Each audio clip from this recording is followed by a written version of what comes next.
So, your uncle. What's wrong with him? He's possessed.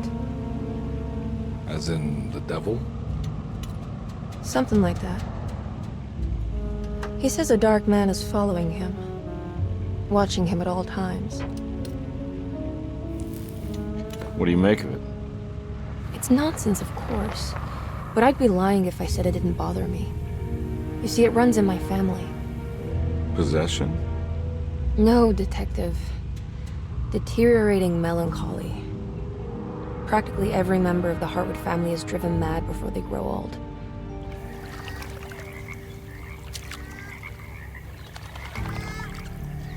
But Jeremy didn't kill himself. Is that why he's at Derceto?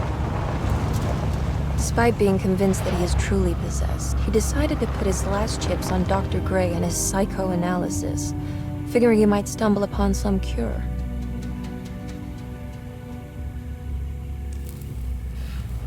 You mentioned the letter. I received a disturbing letter from Jeremy accusing the staff and all the other patients of being involved in some cult. And now they are also out to get him. Could it be real? Or is it all just in his head? It's a story he tells himself, Mr. Carnby. Anything to avoid the truth. Which is? That we're all terribly insignificant. That people mean so very little to one another. That there is no one out to get Jeremy Hartwood because he isn't worth getting. Here we are.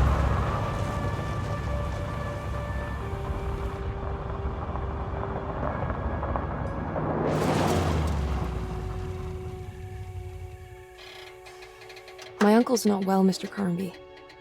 I want to make sure he's all right. Then what's my part in this? You couldn't get a cab? I just wouldn't feel safe going alone.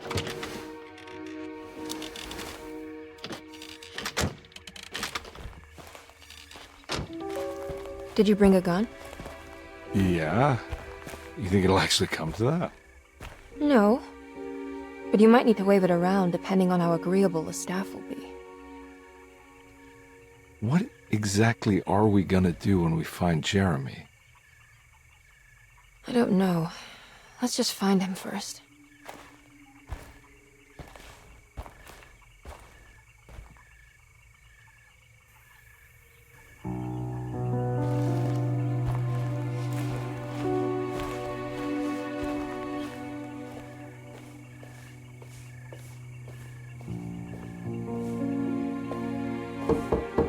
Hello? Hello? Looks abandoned. It can't be. There has to be someone around. Wait here. I'll go around back.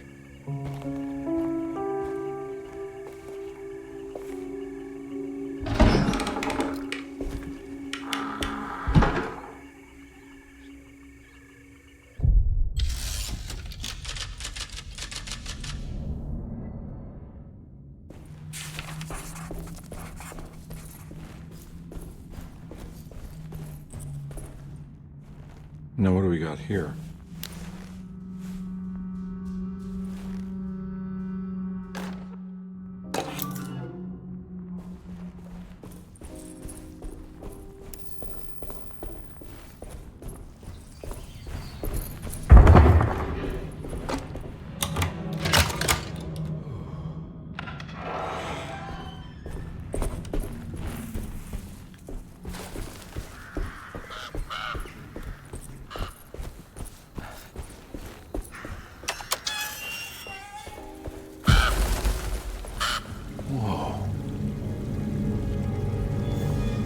That's one big tree to fit inside a conservatory.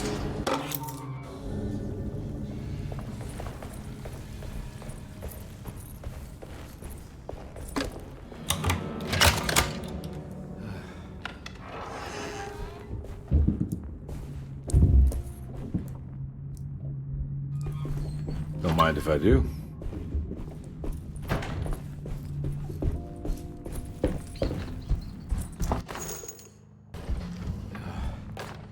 Every day your silence weighs a little heavier. It's been a difficult year for everyone, and many have lost all hope. I read in the papers about people suffering. pictures of dust-covered landscapes without a drop of water. I wish I knew if you were still tending the earth or if you had turned your back against us. I have started to look for help elsewhere. I pray you will tell me if I am going down a path that you find disagreeable. With help from Baptiste and Charlotte, I found comfort in the practice of the voodoo. I have long been skeptical of that Caribbean cult, but it's been of good use to me. It seems all harmless in my book. I say some words dreamt up by the Creoles, and I carry around a small pocket of gree-gree. Nothing of this is mentioned in the Bible, of course, but the French Quarter priestess tells me it's all connected. She says the Christian God is just one more perspective on the creator of things. That's what I like to think, but the other way around, that the spirits of her faith are just aspects of you, our Heavenly Father. I am so grateful for the words you gave Mr. Hartwood. We will sing your praises at St. John's Eve. The world will be blessed soon again. Only the sacrifices of the Old Testament compare to your demands. Let it be the truth. A mother of earth, wood, and dirt. A mother of 1,000 young. Sacred sand, $1. Black cat oil, $1.50. Devil shoestrings, a quarter. That makes $2.75, madame. What was that you were telling the doctor? A goat without horns. What does that mean? Ah, you must have misheard me, madame. I said no such thing. Please, I know I don't look like any of you, but I'm devout. I'm ready to do what it takes. Do not be so eager to sacrifice the few things you have left, madam. Now please, leave my store. A goat without horns.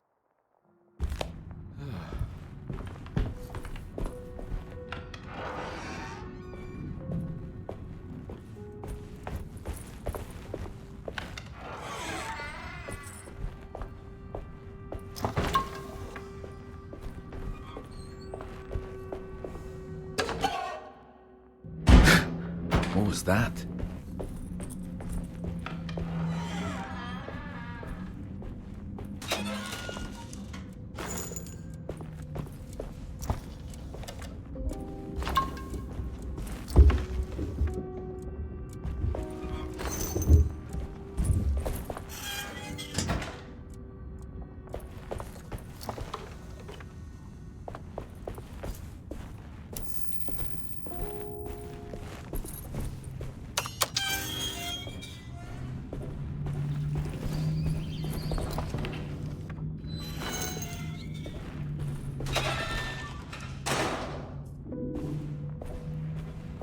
I need the key.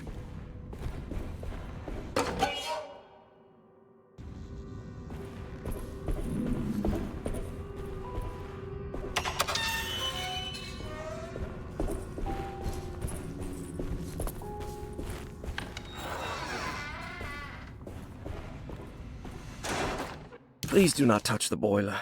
It is working after all. While the sabotage has caused a leak, only the decorative plate has been completely ruined.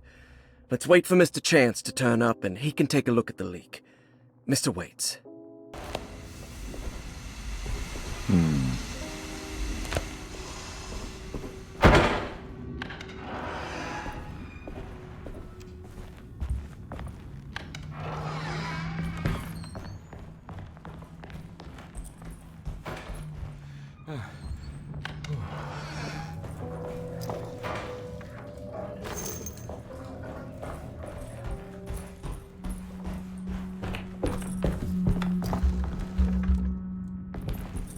Sunday, June 22nd. I spent all day looking for Jeremy. I should have cared for the others, but I'm scared that he will do something irreversible. Cassandra is upset that I didn't give her the latest shipment of pain medication that Waits brought from the post office yesterday. I would have given it to her, but the company didn't send a new key this time around, so the box is just sitting there on my desk. They must have figured we had plenty of their gimmicky keys by now. I only remember seeing one lately. Grace was playing with it inside the grand parlor.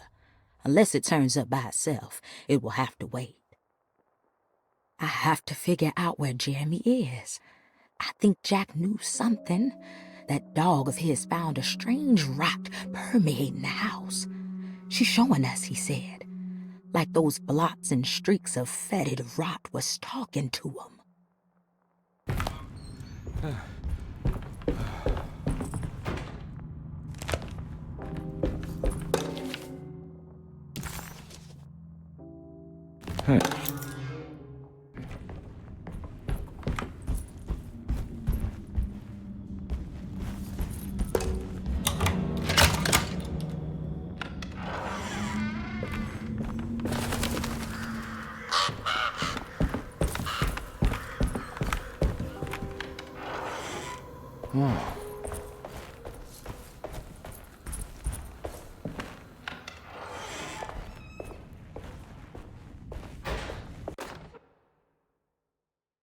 The Great Depression. President Hoover raises tariffs on over 20,000 imported goods in an act to protect American labor. Following the collapse of the Wall Street stock market on October 24 last year, American industry has suffered greatly. Thousands of companies have gone bankrupt and left a large part of the American workforce unemployed. In an attempt to turn the tide, the Smoot-Hawley Tariff Act has been signed by President Herbert Hoover. By regulating commerce with foreign countries, the government hopes to encourage the industries of the United States to compete with cheap foreign imports. Superstition on rise. New Orleans voodoo stores and spiritual mediums see increased profit during troubled times. While the market has faced hard times ever since Black Thursday of last year, voodoo doctors and snake charmers see significant rise in number of customers. With the coming Eve of St. John on the 23rd, the police expect increased cult activity around Bayou St. John, the southern shore of Lake Pontchartrain. Voodoo rituals in that area on the Eve of St. John have a long tradition reaching back to the first snake worshippers brought as slaves from West Africa. During the 19th century, its practice was popularized by the legendary Marie Laveau, and has since been embraced by many of the Creoles and the surviving aristocracy of the French Quarter. Author seeks asylum. Rumors regarding author Cassandra Beauregard making Derceto her home verified.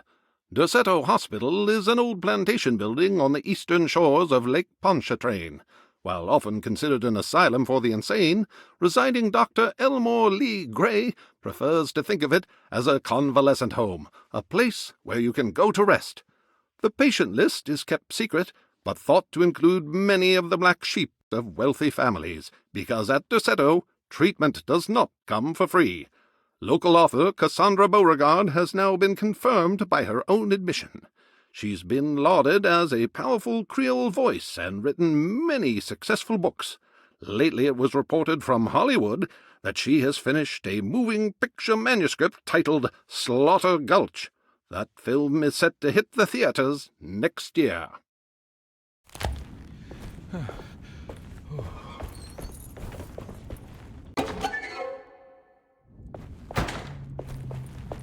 I need the key.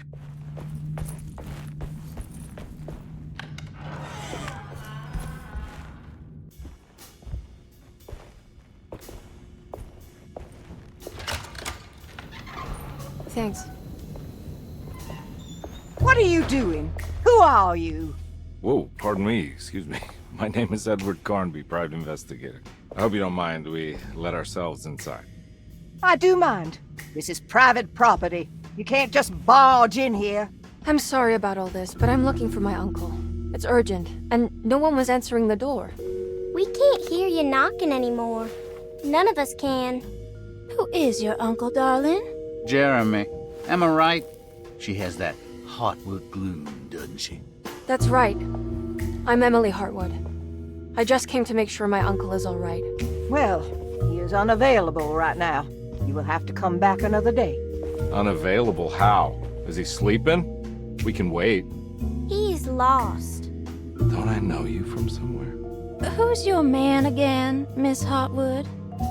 My name's Edward Carnby, private investigator. Splendid. Enough! All of you! Get back to your rooms! McCarthy, keep your eyes on the child. And you two, please leave immediately. Look, we're not here to cause any trouble. Just let us see the old man, satisfy the curiosity of my client here, and we'll be off. Jeremy has gone missing. There's no need to worry, but it might be some time before he turns up. The whole staff is looking for him. What? He ran off? I don't have time for any of this. Please, come back tomorrow. All right, in that case, we'll just wait in his room. You don't mind, do you? It's upstairs, right? Wait, you can't. Don't worry, we'll be discreet. In the corridor. It's the first door on your left. I'll tell Dr. Gray you're here. Excellent. Thank you, madam.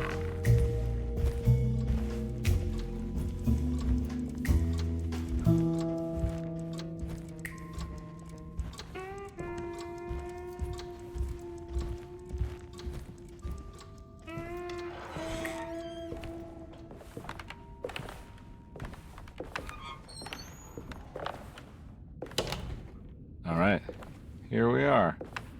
Let's look around. See if we can dig up any clues.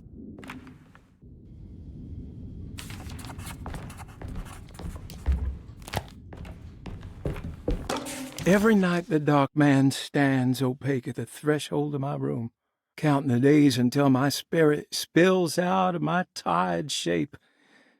Only his pallid mask shelters my remaining sanity. Staring directly into the face of that demonic sultan would surely sunder time itself. Would he have looked the same to my father as he struggled for his life? Does his veiled face haunt my niece quite the same way? I wish so that I could rest my soul in that sunburnt convent of Tarawea. Would I find you there, Juan? Or Senora Perosi? Back from the beyond. Every night I hide from him, moving from one misshapen memory to another. Scenes conjured out of fantasy and delirium. Places I struggle to even paint. I wish I understood your death, Senora. Is there anything I could do for you but bury you in that bleak necropolis? That triumphant chapel rising above the ledges and the oven vaults shall be your sepulchre, where you may rest, and I shall weep.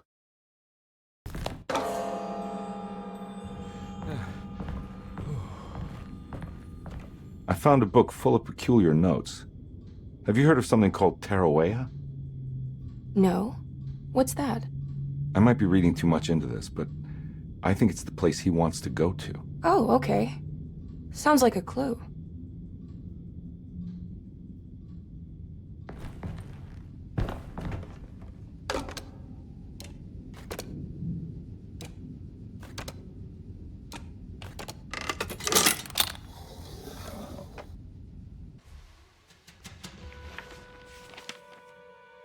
Hey, you know anything about this? Looks like some sort of talisman. No, I don't. Oh, help me out here, will you?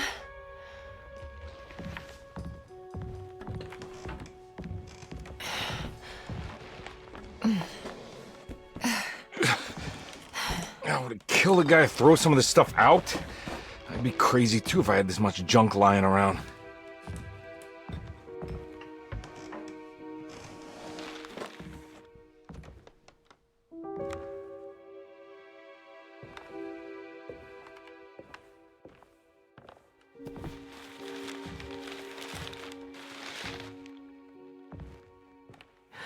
Oh, wow. That's striking. I want to save this one.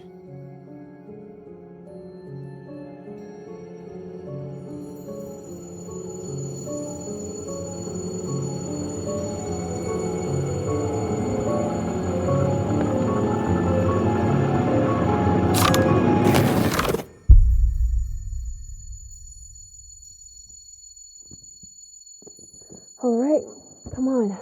I want to go see Dr. Gray.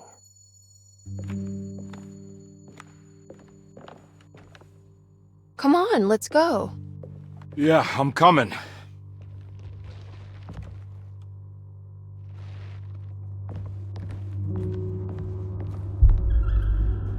Miss Hartwood.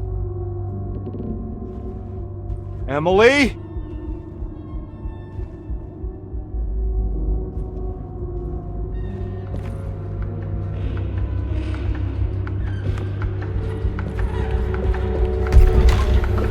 What the hell is going on? Where am I?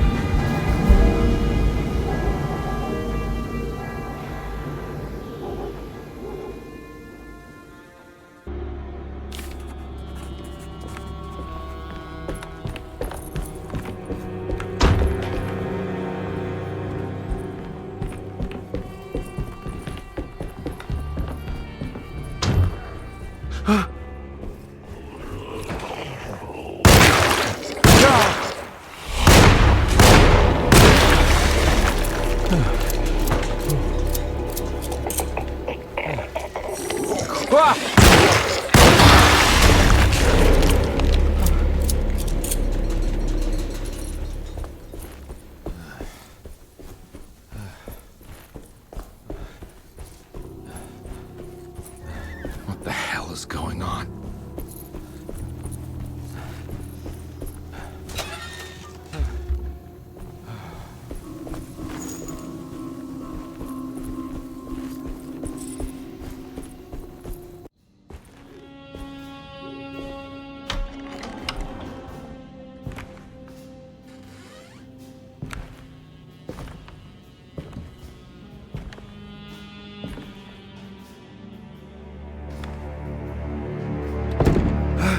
Let them get inside, combat.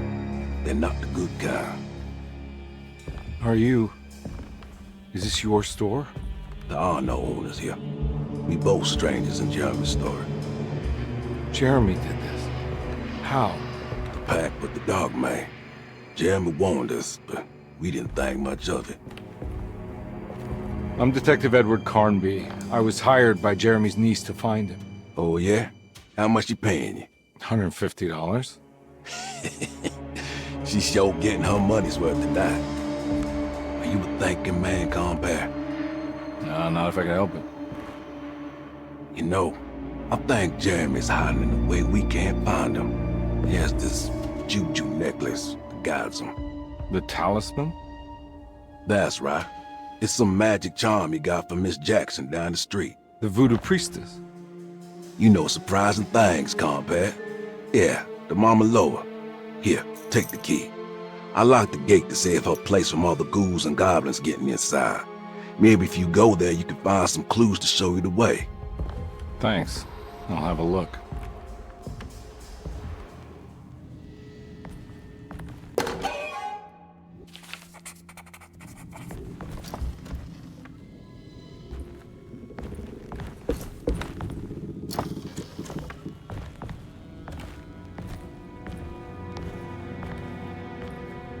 You want to come along?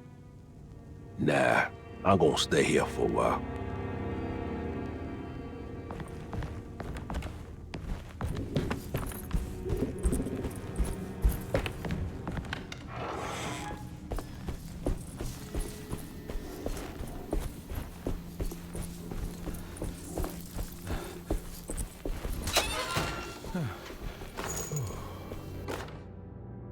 Nice.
Miss Jackson's seance parlor.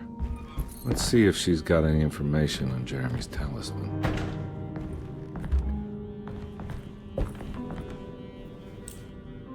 It's the talisman, like the one in the painting.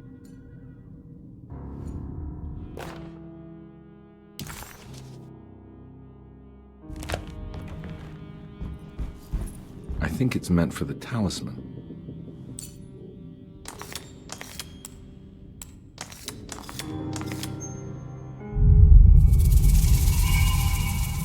It's showing something. A place? Where is that? Huh. Detective, I was wondering when you were going to show up. Mrs. Thompson told me you were here. I understand you are working for Jeremy Hartwood's niece. Yeah, I guess so. I mean, you're not wrong. We came here for her uncle. I just didn't expect... I didn't expect this. You are Dr. Gray, right? That's right. You don't happen to have some identification, Detective. I'm not keen on having strangers prying into my business.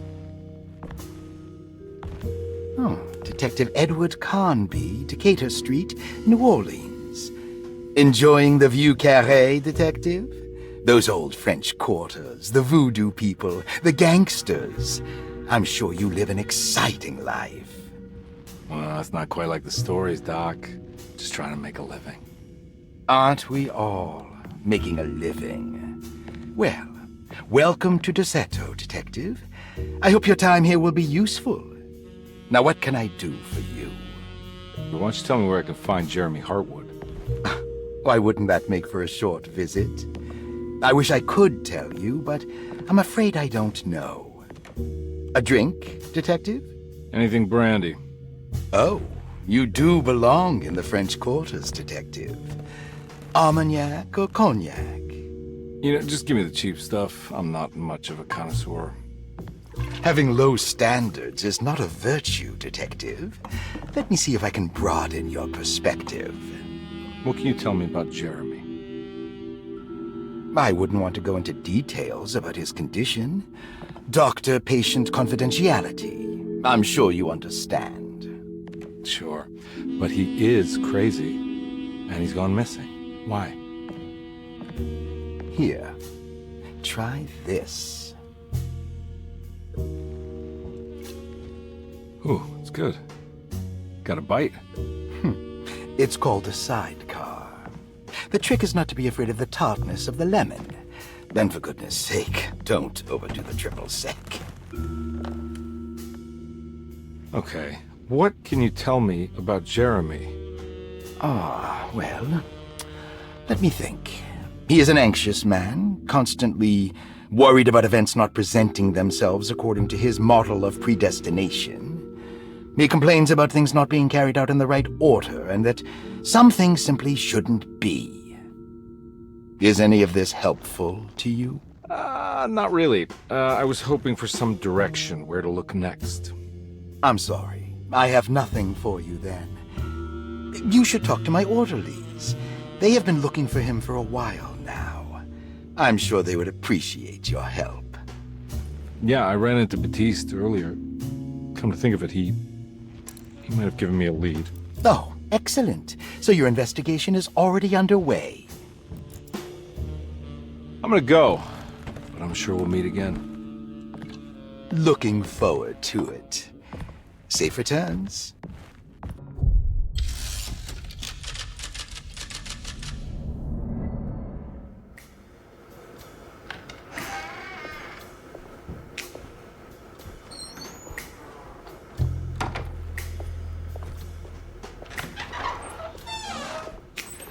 Detective Carnby, where did you go? I was just talking to Dr. Gray. You disappeared.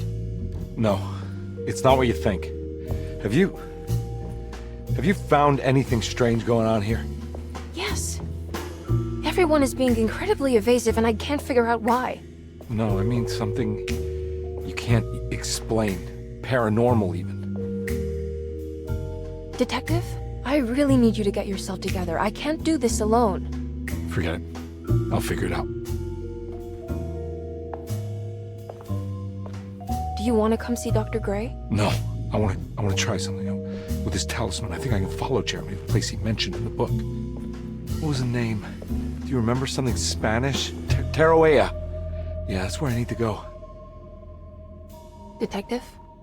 Are you gonna be alright? Yeah, of course. Go talk to Dr. Gray. We'll rendezvous later.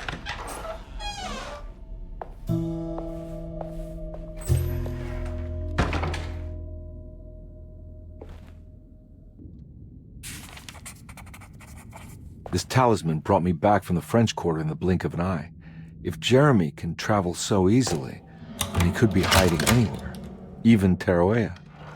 If he can do it, so can I. I just need to figure out how the talisman works. Paul, you're right about the plates on the boiler and the clock. They have been sabotaged, and I think I know who did it. They have something to do with Jeremy's episodes and how he seems to disappear at night. Right now, it's important that you keep an eye out for any of the pieces. I want to find out if I can repair the plates. Let me know if you find any of them. Lottie. Tell Dr. Elmore Lee Gray is Derceto's chief doctor. Accounting and all administrative work is handled by me, Paul Waits. Magdalena Thompson, or Mags, is responsible for the household. Jean-Baptiste and Charlotte Tabois are responsible for keeping the guests' medical regimens in check. Finally, Jack Chance is our gardener, who can occasionally be seen in the conservatory, but is for the most part busy outside. There are currently 6 guests at Derceto. Malcolm McCarthy and Ruth Tallant reside on the first floor. Jeremy Hartwood, Elisabetta Perosi, Grace Saunders, and of course Cassandra Beauregard live on the second floor.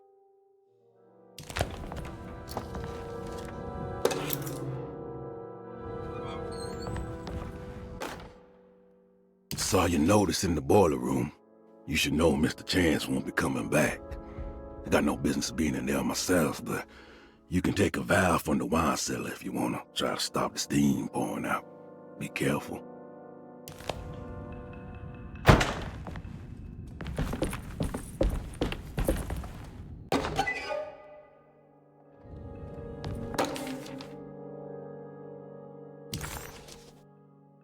Looks like all the patients are accounted for, except for Jeremy. There's no way I can get into this thing. Better leave it alone.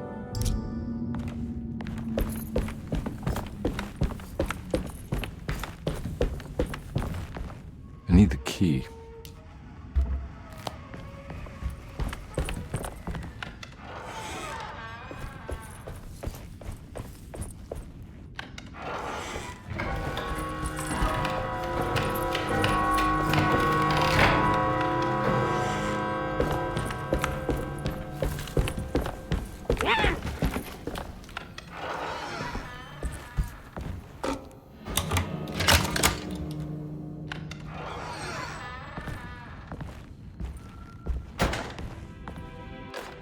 Lost Plantations of Louisiana, Thierry Bricklow, 1917. Derceto was a small plantation on the eastern shore of Lake Pontchartrain. The land was considered difficult for industry and was sold for only $30 to Elijah Pickford in 1818. Pickford employed hundreds of workers from nearby New Orleans to clear the woods and build a small plantation mansion facing the lake with a striking Greek Revival temple facade. Derceto kept a modest production of Barrique tobacco and indigo that persisted up till the Civil War. During the antebellum era, Derceto was the source of many rumors concerning voodoo and witchcraft. People who traveled the lake reported seeing people dance at night in front of bonfires, bleating and wailing. On June 17, 1862, Captain J.W. Norton of the Union Army recounts leading a raiding party from ships anchored in Lake Pontchartrain in order to seize control of Derceto and free the slaves working there. The captain was surprised to find the workers fighting back with unprecedented zeal. Norton's account describes these men and women as enraged with fanaticism. Pickford reportedly tried to placate the raiders, but was shot in the confusion. Captain Norton left the mansion burning and retreated to his ships with his men. Derceto was left in ruins for several decades. The ownership of the land was long disputed and returned to the Ledoux family in 1901. Several police reports were filed during the following years as the Ledoux tried to get rid of a camp of squatters on their land. The police made several visits to remove the trespassers, but the people kept returning. On November 1st, 1907, Inspector Legras of the police charged a deadly attack in order to save several children kidnapped by the squatters. Many were killed, and even more were jailed. The following year, Ledoux rebuilt Derceto, incorporating the surviving stone foundation and adding a magnificent wrought iron conservatory. The farmland had been reclaimed by the surrounding woods, so it was no longer profitable to use as a plantation. Instead, the house was turned into an artist's colony. The Astarte Artist Colony was a successful group of artists, including figures such as painter Heinrich Cassel and poet Nora Keith. The group was also known for their beloved Mardi Gras crew called the Pirates of Pontchartrain. On September 29, 1915, a tropical hurricane tore through Louisiana, causing Lake Pontchartrain to flood New Orleans. Due to the remote location of Derceto, it took almost 2 weeks for outsiders to learn that the artist's colony was abandoned. The 12 residing artists had all vanished without a trace. The empty mansion of Derceto still stands on the shore of Lake Pontchartrain, with much of its temple facade intact. The Ledoux family currently has no intention of repairing the house.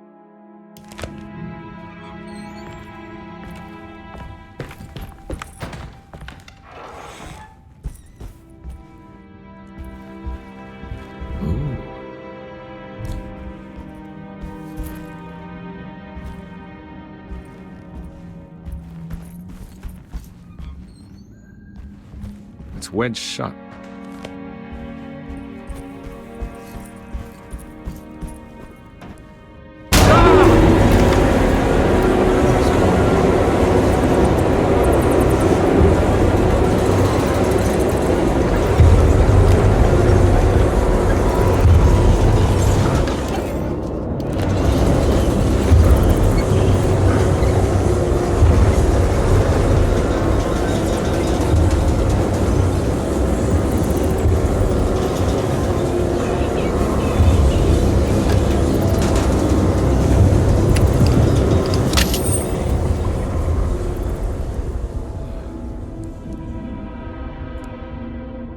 What happened?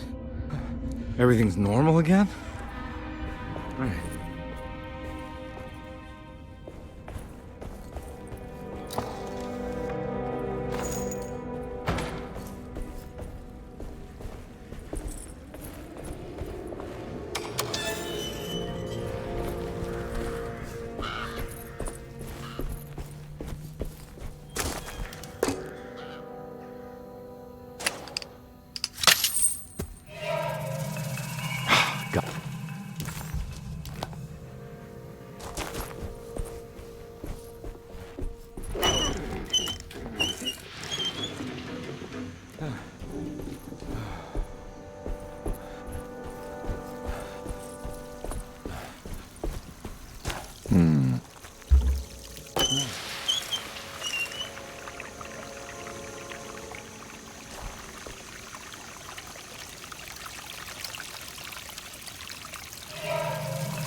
Yeah, sorry, Detective. Didn't mean to obstruct justice or anything. That's fine. You know, I'm kind of busy with my own case of a missing person.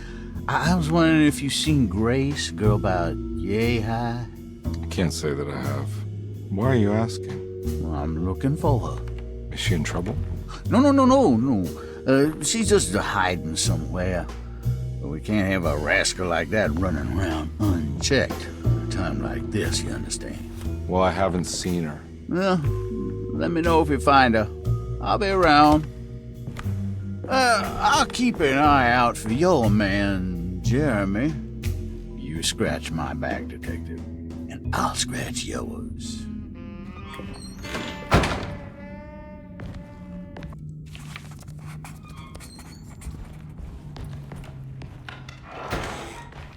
Looks like everything's back to normal here.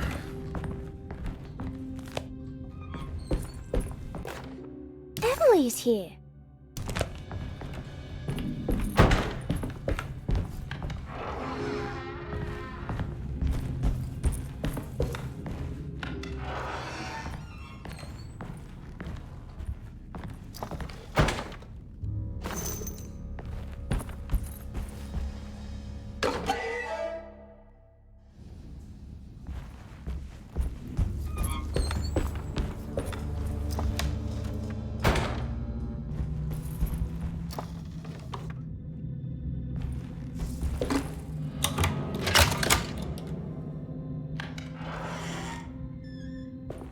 Huh. How eccentric. I did it! I crossed the thresholds to my intended destination without a focusing device. My talisman now knows these roads, and I have no need for the plates. I can find my way to Lafayette as easy as I find my own room. I visited the grave of my father and seen the oven waiting for me. Thank you for opening these doors. I now must summon my courage and go back to that hateful mound outside the oil rig. I hope you'll be feeling better when I return. Jeremy.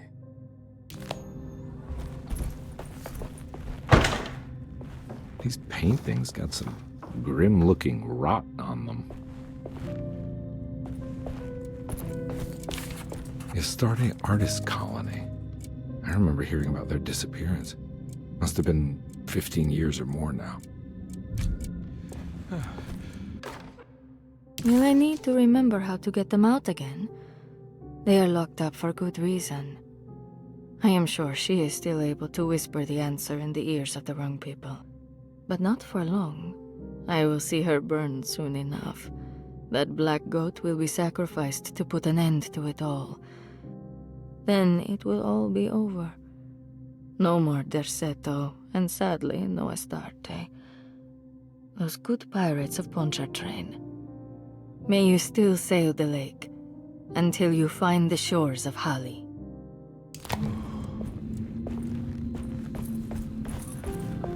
What are these symbols? Looks like alchemy, or star constellations.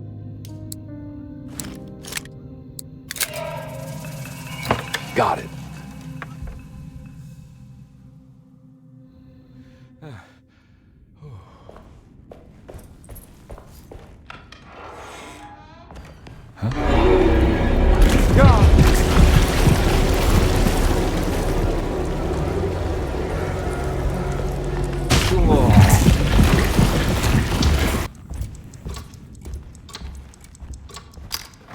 This must be the clock that Jeremy wrote about in the commonplace book. Huh. Looks like the plate that held the talisman in the seance room. But it's broke. I think I've seen this somewhere.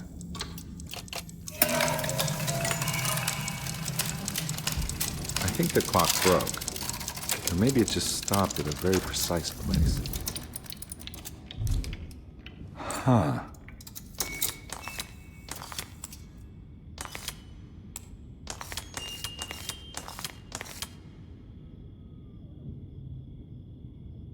There's a picture in the black glass. It's showing me something. It's the hallway outside Jeremy's room.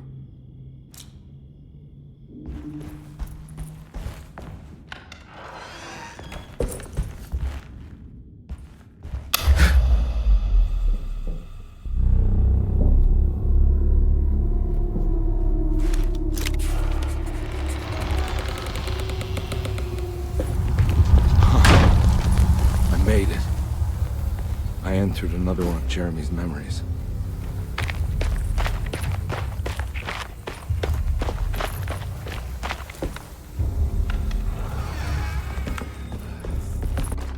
May 1923, Monday. All okay, ready for delivery.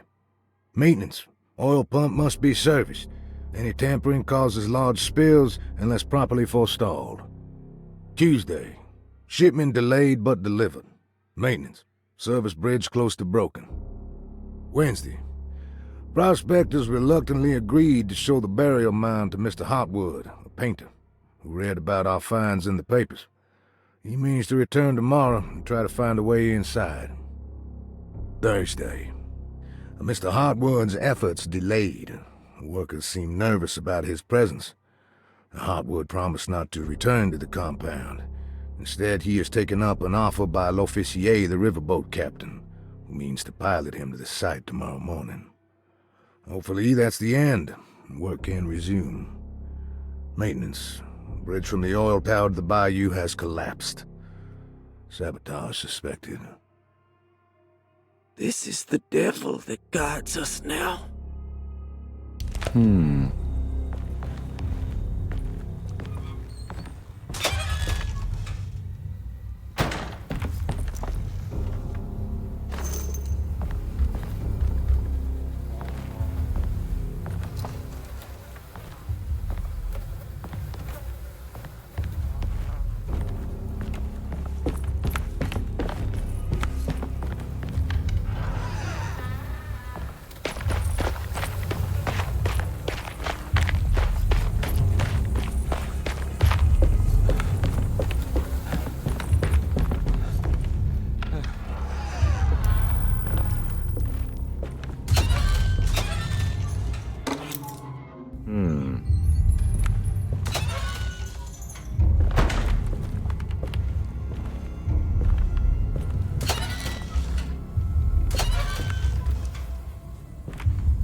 Got it.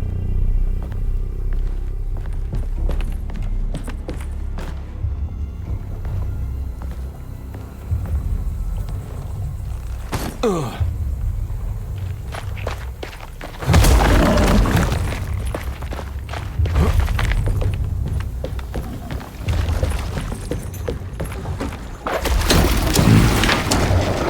It worked.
pretty weak. I just need something to break it.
Get to the other side.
hateful mound Jeremy talked about in his book.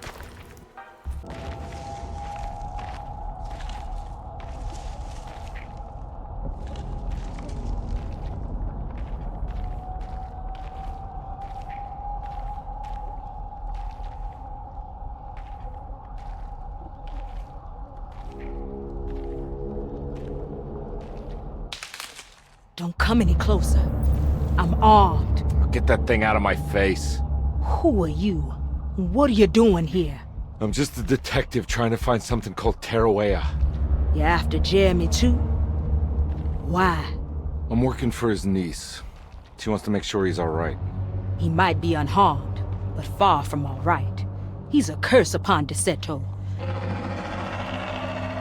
Here we go again. Quiet.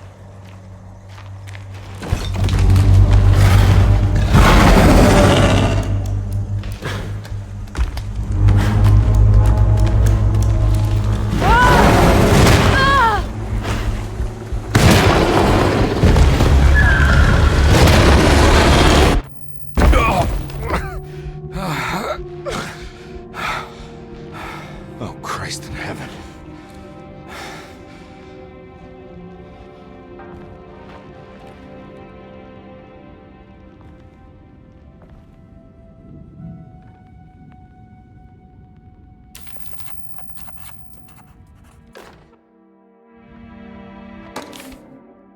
Reflections on the Power of the Verb in Certain Texts by Juan Luis Jorge.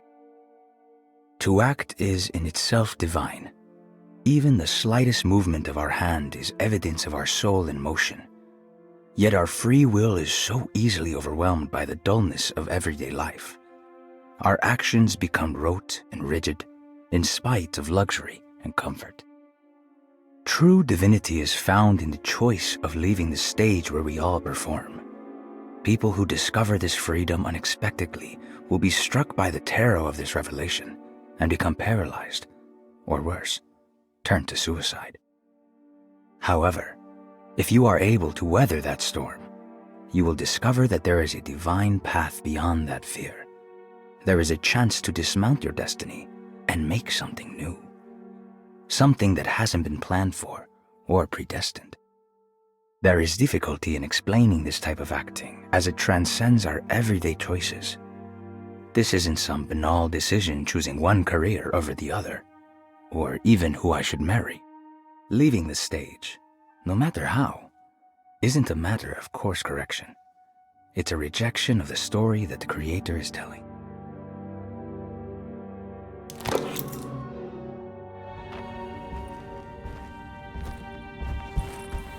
It's wedged shut.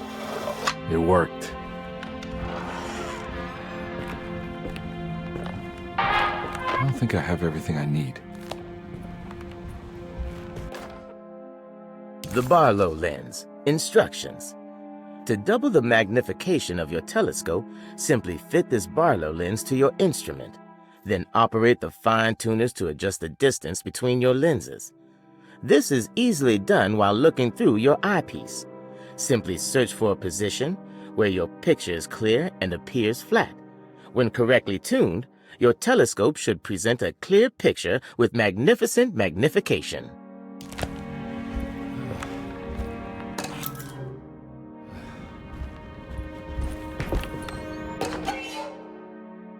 What's this?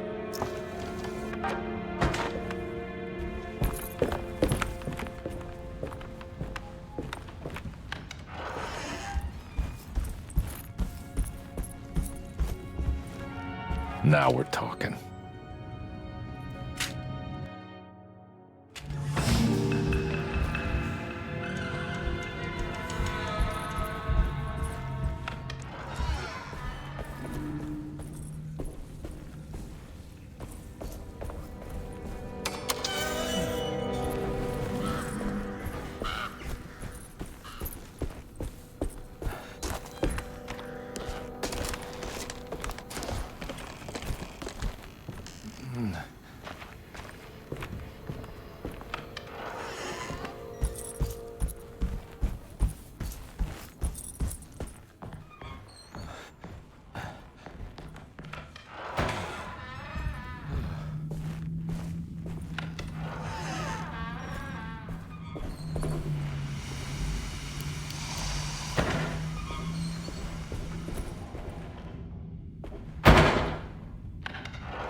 in my kitchen.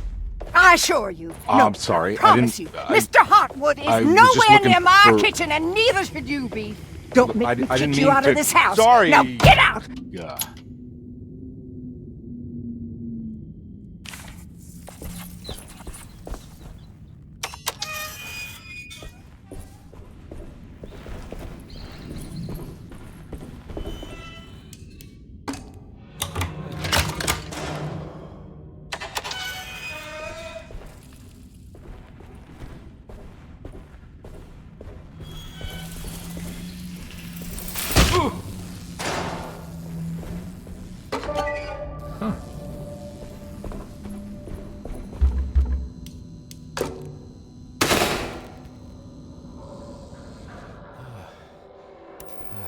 It worked.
Jeremy?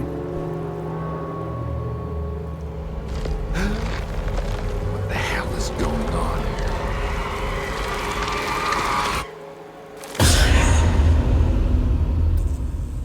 Where's the body?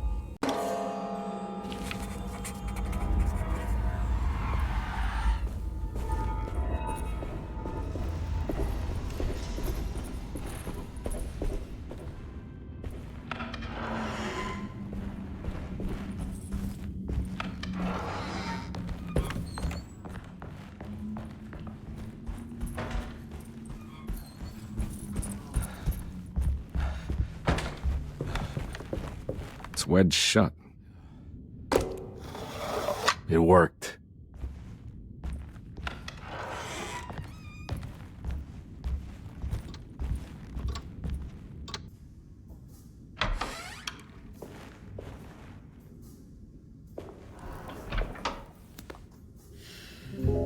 Detective Conby, how good of you to come. Let me pour you a drink. What happened here? This place looks like it was hit by a bomb. Welcome to the madhouse, Detective. Thanks. Did the ceiling just collapse? I heard it was something in the attic, something that was supposed to happen but didn't. How that could have such consequences is beyond me. The truth is, I don't know why the room looks like this. But I bet your friend Jeremy does. Do you know where I could find him? Oh, somewhere in his past, I suppose. He keeps going on about that mysterious dark man. I think he is hiding from him. Or maybe he's with him. I can't really keep up. I don't worry much. Take a look around this room. You may think it looks spectacularly devastated, but I just think it's finally found its stride. It fits perfectly with the state of this place and its loonies. The same goes for the nonsense with Jeremy. In my eyes, we finally managed to match the wild ride inside all of us. Well, I'm happy you find the evening so harmonious. I hope you don't mind me setting things right. Jeremy's business, that is. This room looks beyond my capabilities. Good luck, Detective. Hope to see you again soon. Yeah. Evening, miss.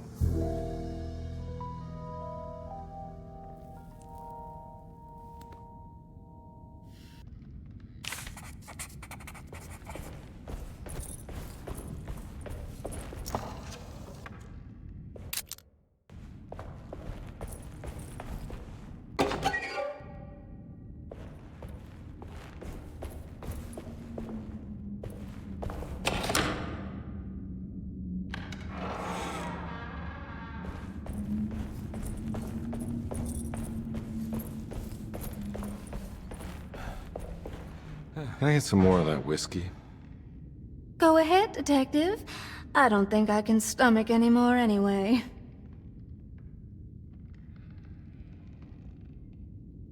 Am I bothering you? On the contrary, Detective, I enjoy watching professionals at work. Well, I better get going. Bye now, Detective. Don't take any wooden nickels.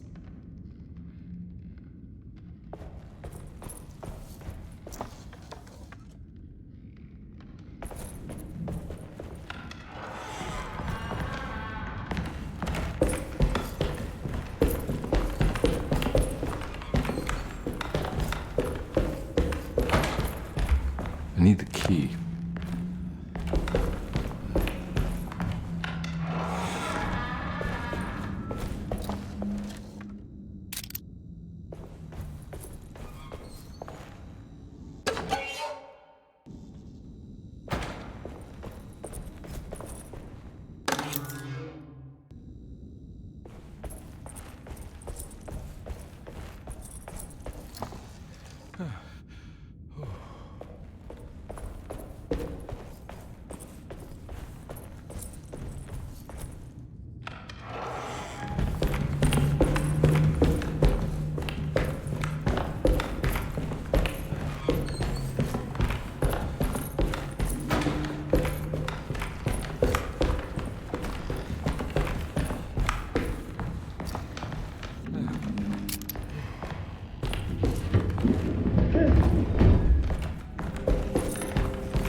Huh.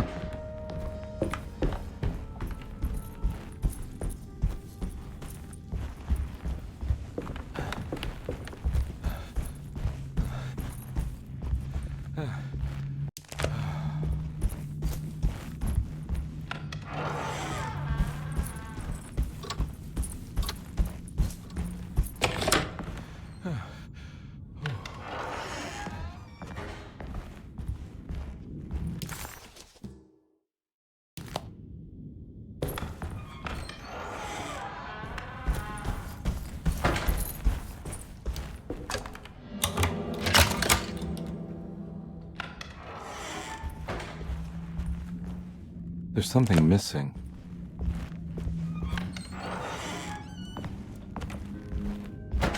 This must be that kid's room. Why does she seem so familiar? Don't you worry, Grace. Go play your game, bleat and bellow with the others.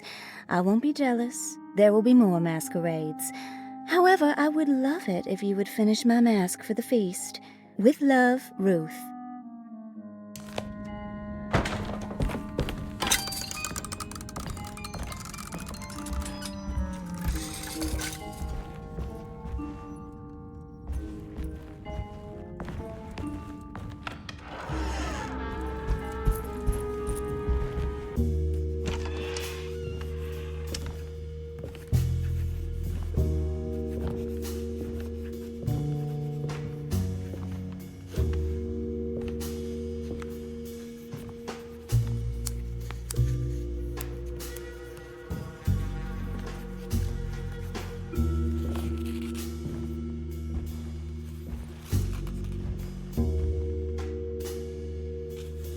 got there? You drawing something? Nothing special. I'm just bored. Do I know you from somewhere? I remember you, Mr. Conby. From where? Don't touch that.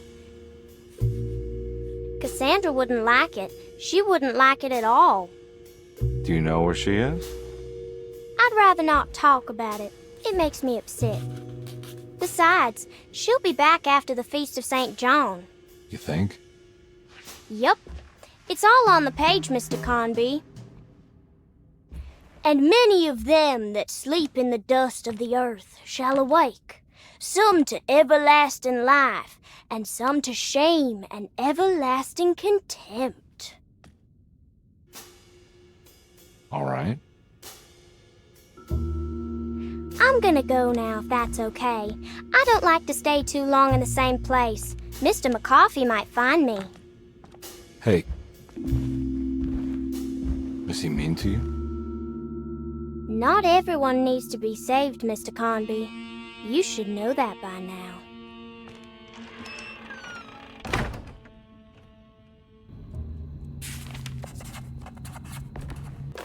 Miss Beauregard, I picked up your medicine at the post office today. As you understand, it needs to be administered by the orderlies for your safety. I've put the box in Lottie's room for now, and I'm sure she will find you as soon as possible. Mr. Waits.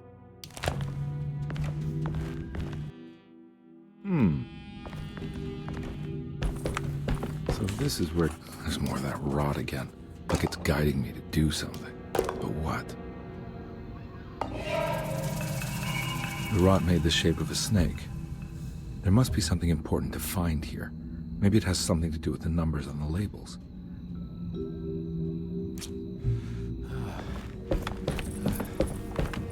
It's another one of those strange padlocks.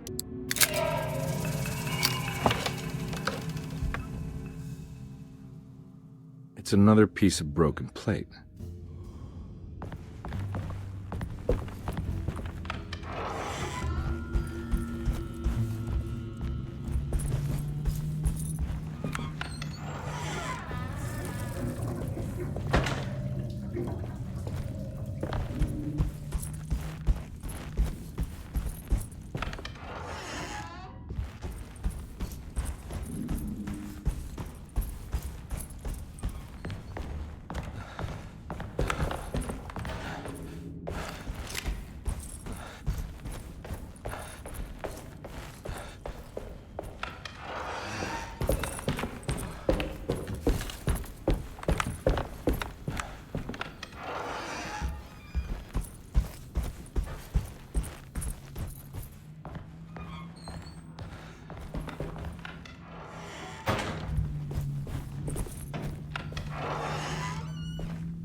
Black glass is showing another room. Must be a way to another one of Jeremy's memories.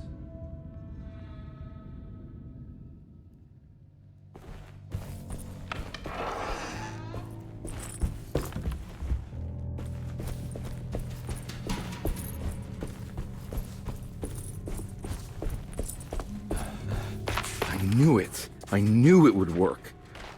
You're getting good at this, Carnby. Maybe a little too good at this.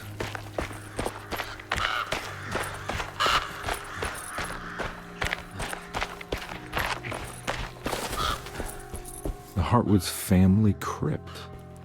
Emily's family must have deeper roots in New Orleans than I thought. I figured she was a Yankee like me.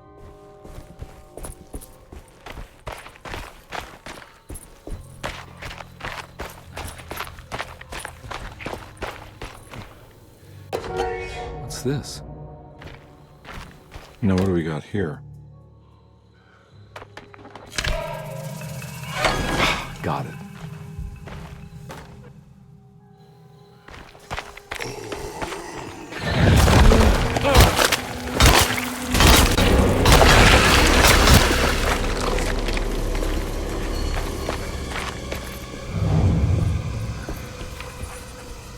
sketched this chapel in his book, so it must be important. Looks like I'll need more medallions to open it, though.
My weapon broke.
got here?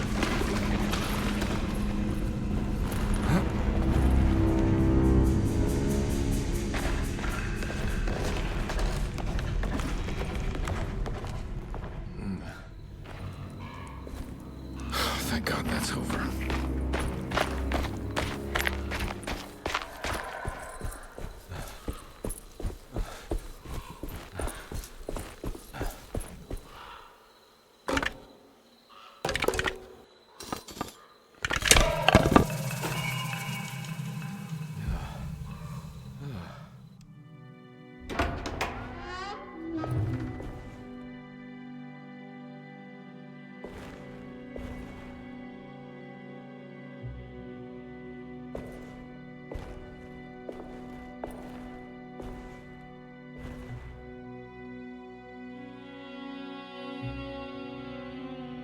Please don't touch her. Jeremy, what are you doing here? Everyone's looking for you. I know, it's all a big mess. No one understands. I'm just trying to keep evil at bay. Just for a little while longer. You've got to come back with me. Your niece is waiting at Derceto. Emily? Why would you... My letter. I keep making it worse. What is going on, Jeremy? How is any of this happening? I made a terrible promise with someone. The Dark Man. Who is he? No, don't say his name. He can hear us. He's always listening.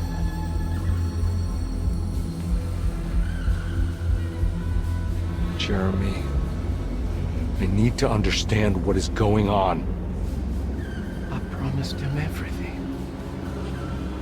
When the sun rises, I will be chained in his sunken desert temple for an eternity.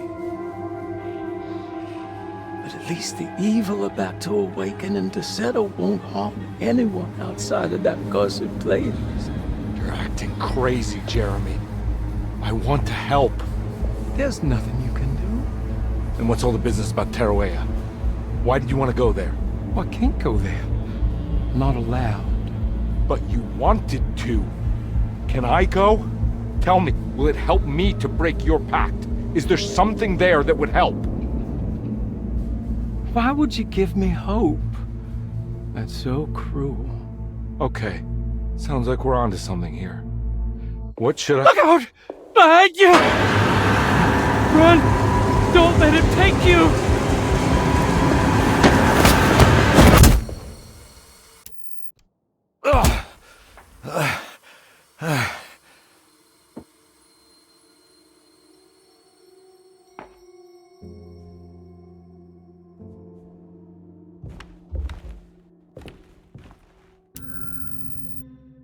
I've seen so many strange occurrences lately. Memories explode into existence and then burn out like tired glass bulb filaments.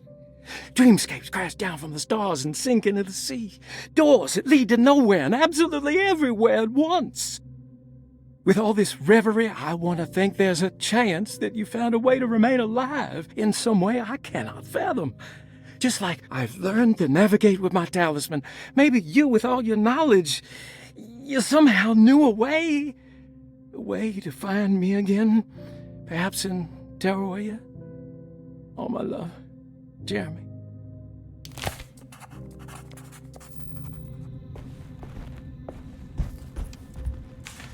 She's dead. No matter how she died, she looks peaceful now.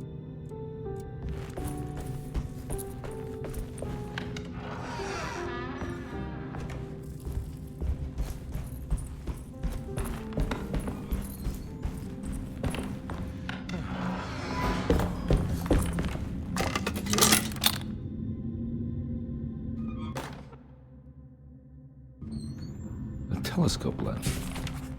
Why did you lock that up?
Whoa, what's going on?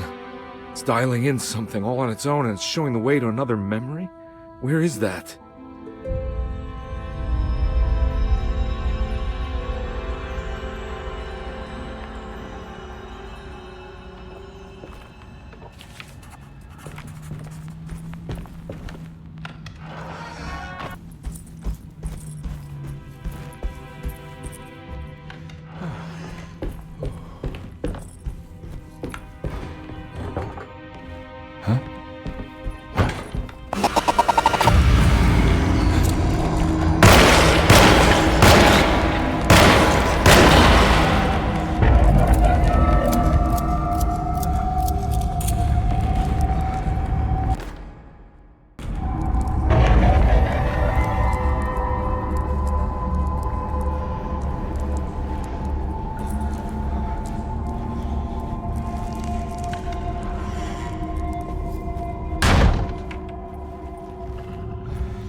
Ugh.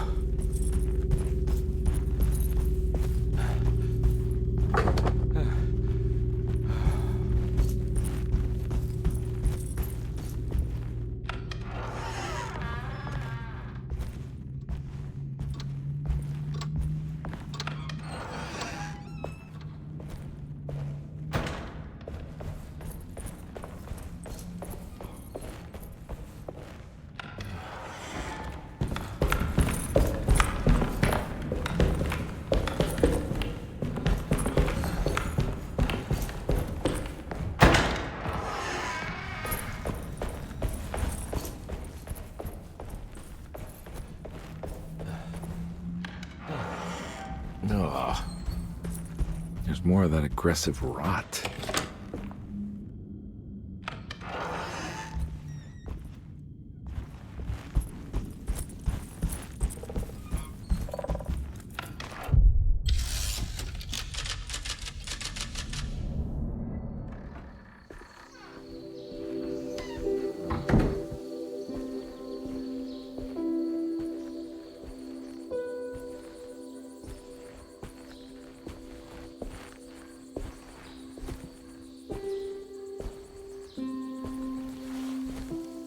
I'm glad to see you made it. I had my doubts, but the hope you instilled has yet abandoned me.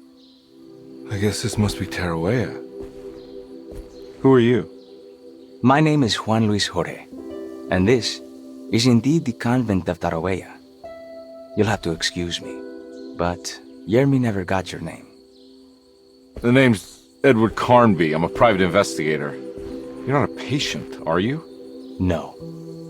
I'm the author of a book that Yermi once found important. How does that work? Are you part of this memory as well? Is this even a memory? I think calling me a manifestation of Yermi's subconscious would be more correct. And so is the convent of Tarawea. I'm a man Yermi has never met, and we are in a place that he has never been. Okay. So are you here to guide me or something? I have no more purpose than you do. I simply am. I will happily help you, of course, if I'm able. If you are already somehow part of Jeremy, why did he want to come here? Isn't he sort of here already? Yermi wanted to come here because it's a representation of his mind at peace.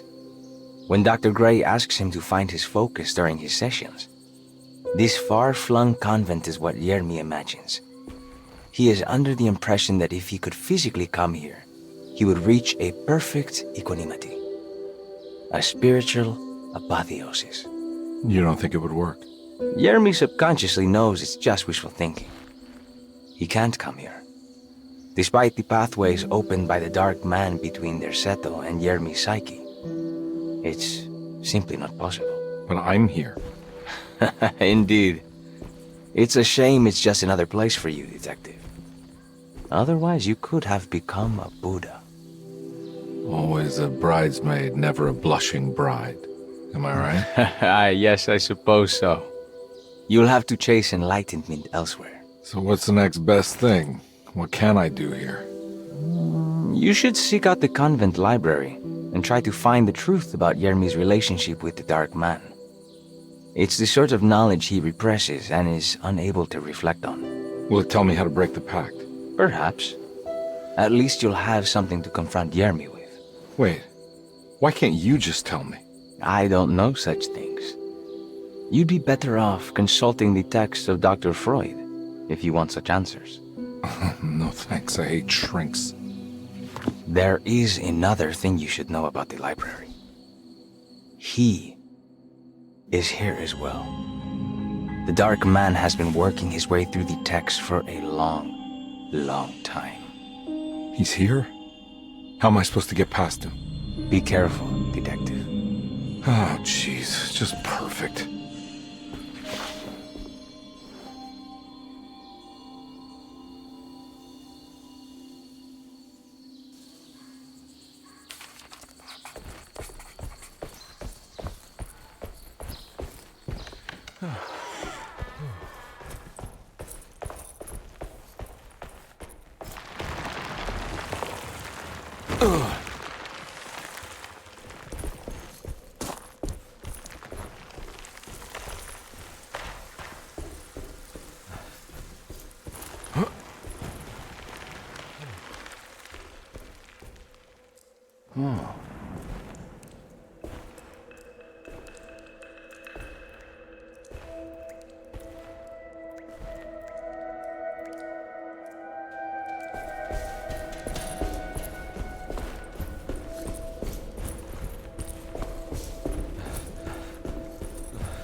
The great library was endless, beautiful, and terrible.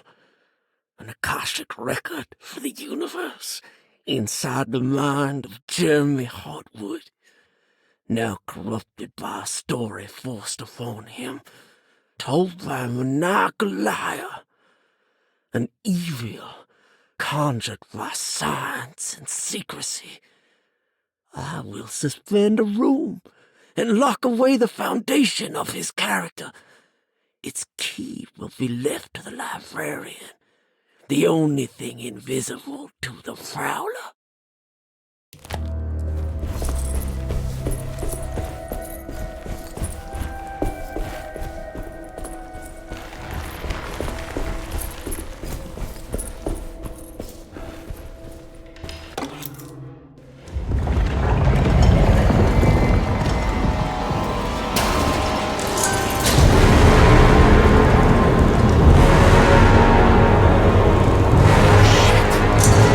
Manifest your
was in the hot autumn that I went through the night with the restless crowds.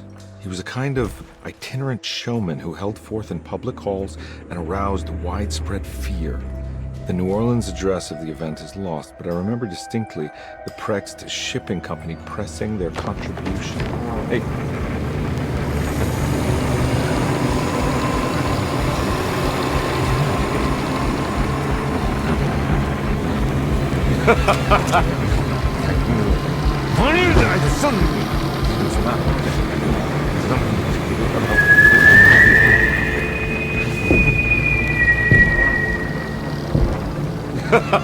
Detective! What? What?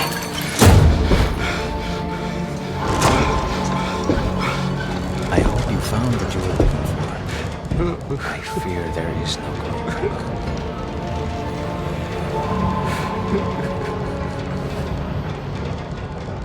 I was so close. There must be something I can work with. Come on, Carnby, think. Think! The shipping company. Prext. Right. Good luck, detective.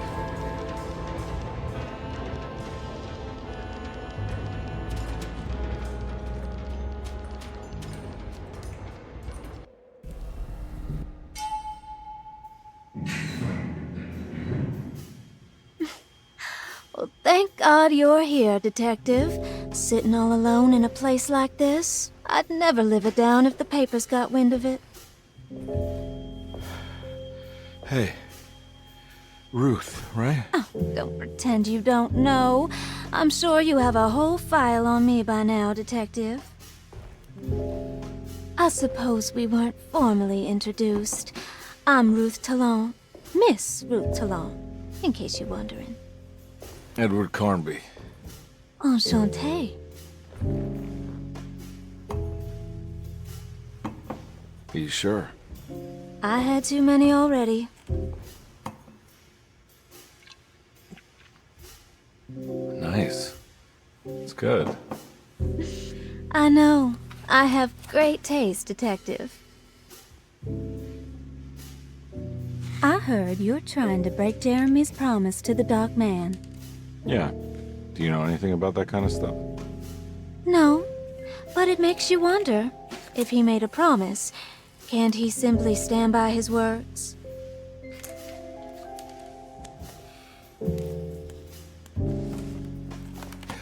Look, I'm just trying to get Jeremy out of a bad deal, so he'll come back with us to New Orleans. Well, if all fails. What are you doing? It's a sign of submission to the Dark Man. I saw it in a dream once. What?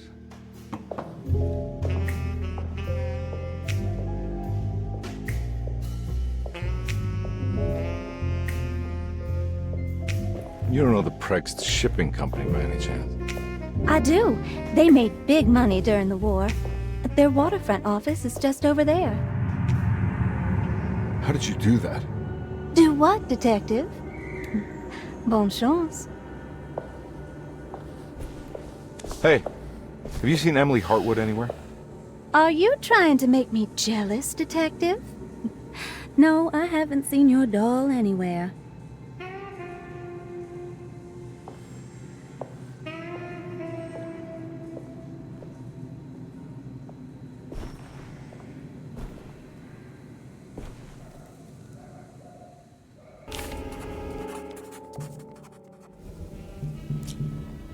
Prext Shipping Company. According to the book in Tarawea, the Dark Man is connected to a performance that Jeremy went to somewhere in New Orleans. I'm sure I can find it.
sewer system has a tunnel running right below Preg's shipping company.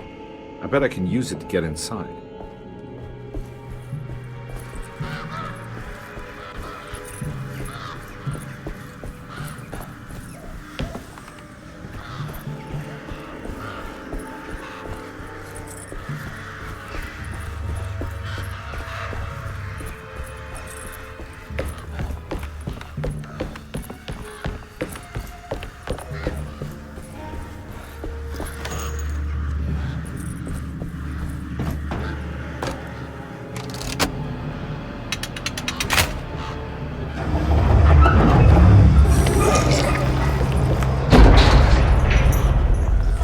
Finished.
Made it inside the warehouse.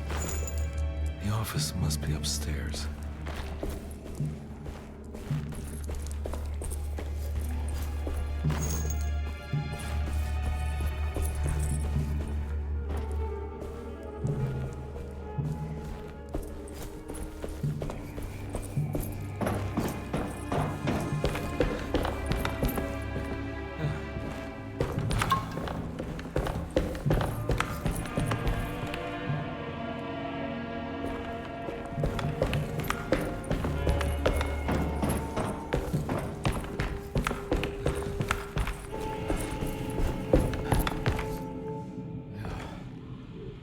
Hey, I always wanted to try one of these.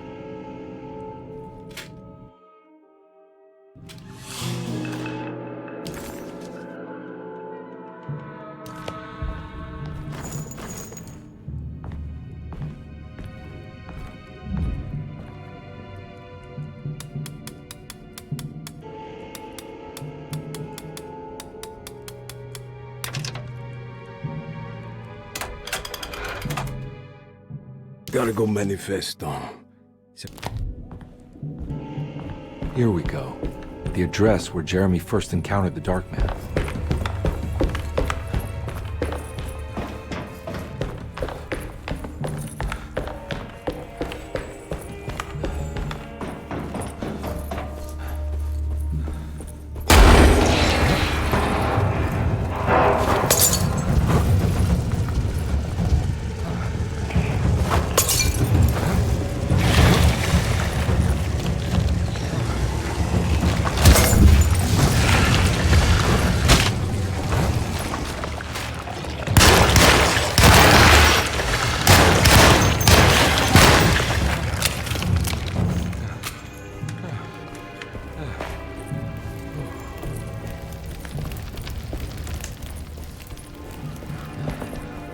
Looks like the fog cleared up.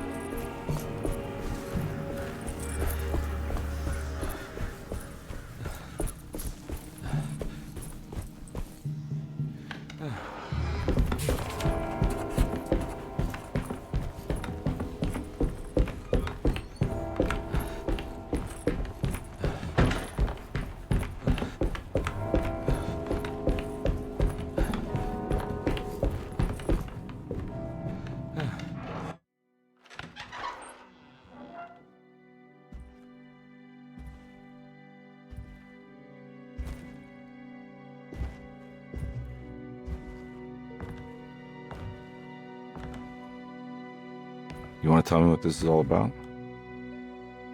Welcome, Detective, to the greatest show this side of the Mississippi.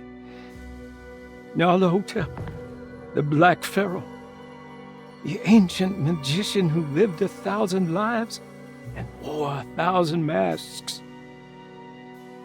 I can see why you settled on calling him the Dark Man. Saves your breath. So, you got scared by a stage magician, and now he's living inside your head. You can mock me, Detective. But you would be the crazy one to think his presence can be ignored. Look where we are!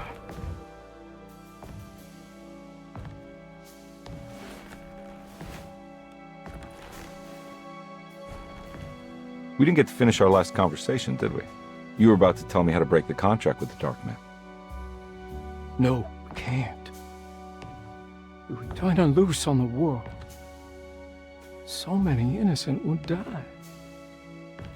But there is a way to break out of the deal. There is. He offered me a way out. Steps to take. What are they? You'll never find them. They're forever entombed in his sunken desert temple. Jeremy, I'm not your enemy. Tell me where to go. How do I find the temple? No, we can't. I have to make this sacrifice. God damn it, Jeremy. I'm gonna save you. Don't worry.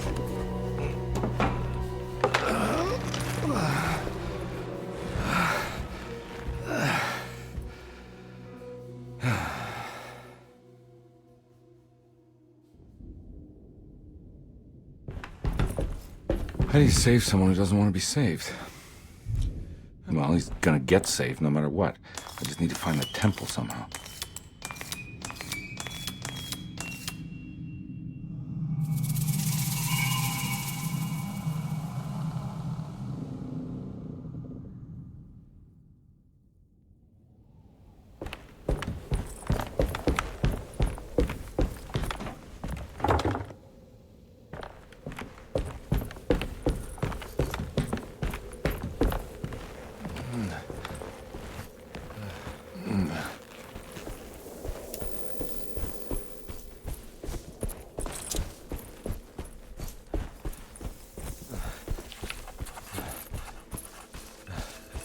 Oh.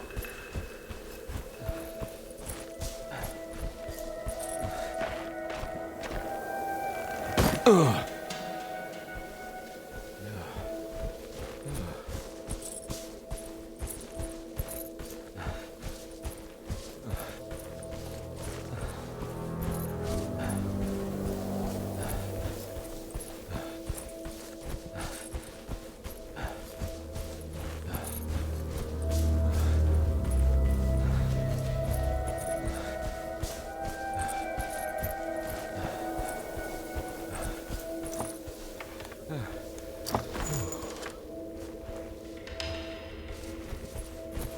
The Temple of Nephron-Ka lies under our camp.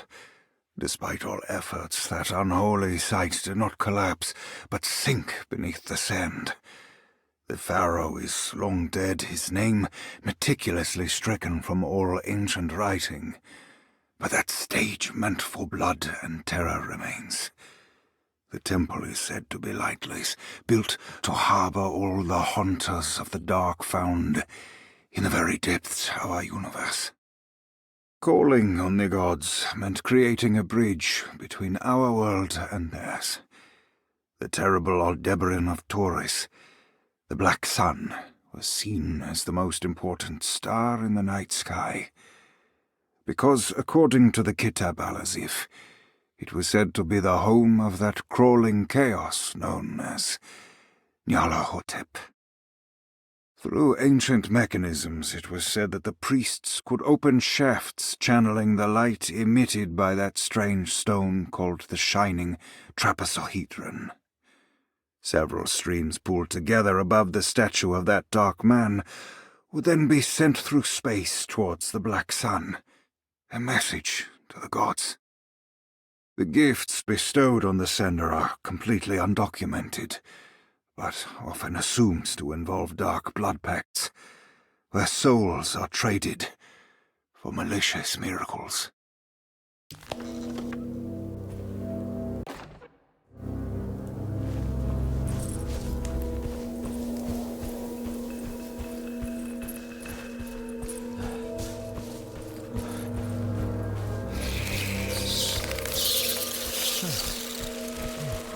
Here we go.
There's something missing.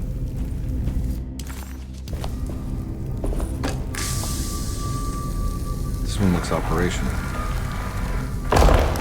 It'll work.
Huh.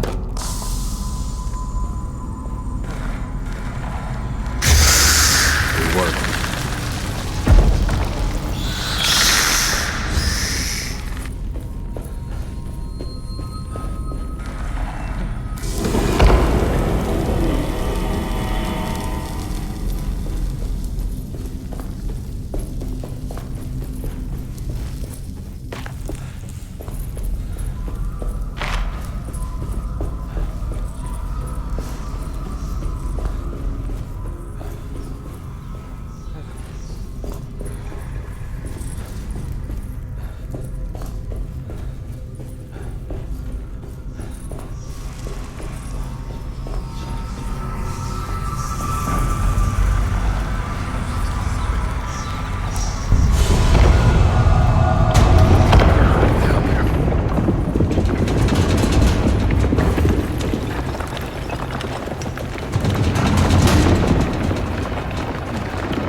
This is ready to collapse.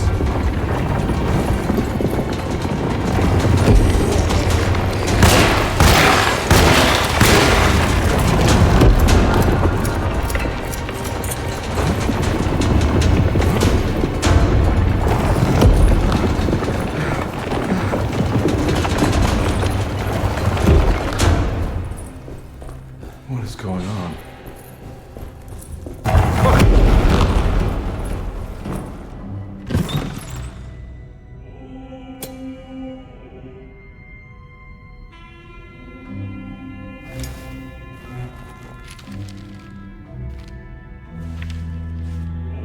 Acknowledge psychological trauma, breakthrough barriers of self-deceit, temperamental behavior. These are the Dark Man's terms. The contract. Huh?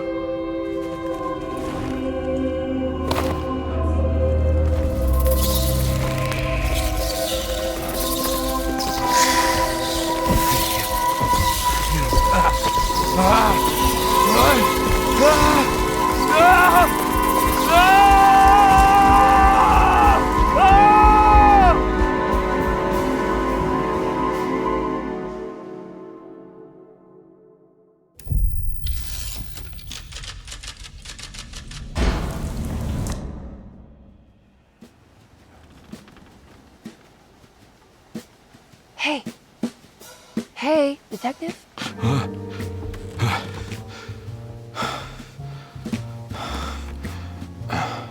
What are you doing? Oh, I found some. Great. Was it alcohol? God, no, I just got the wind knocked out of me. I think I know how to break the contract with the Dark Man. What exactly does that mean? Everything going back to normal. All right. I found some more information on Derceto and the patients. There are some seriously strange things going on here. I'm pretty sure 2 of the patients are dead and maybe even the clerk. Oh, yeah. I kind of just gave up on worrying about that. Well, just keep your eyes open, I suppose. What were you doing again? Jeremy made a pact with the Dark Man to keep all the madness locked inside Derceto. All right. I'm gonna break it. I just have to... Where is it? Where's the talisman? It's around your neck? Ah! I worry, Detective. Don't, I'm fine. I worry that you're not much help on this case. At least you're a good distraction. Trust me. You're getting your money's worth. At this rate, I'm an absolute bargain.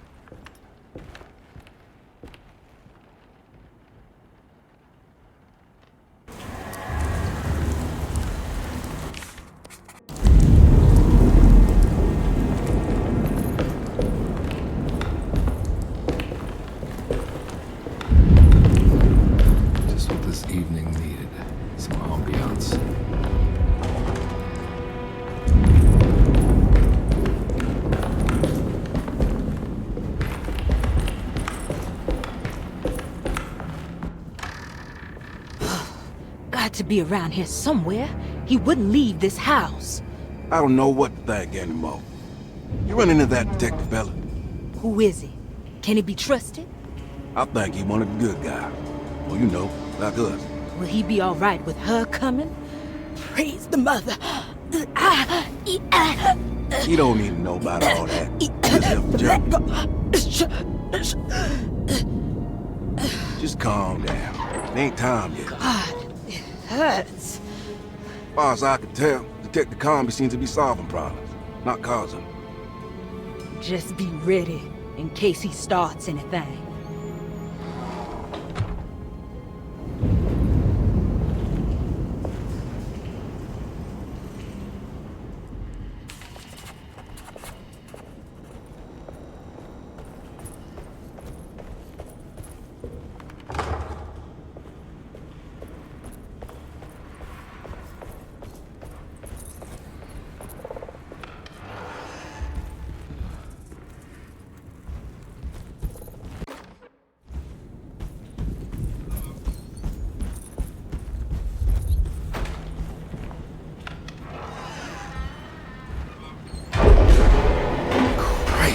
What the hell was that?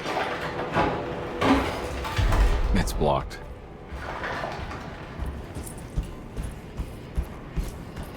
It's blocked.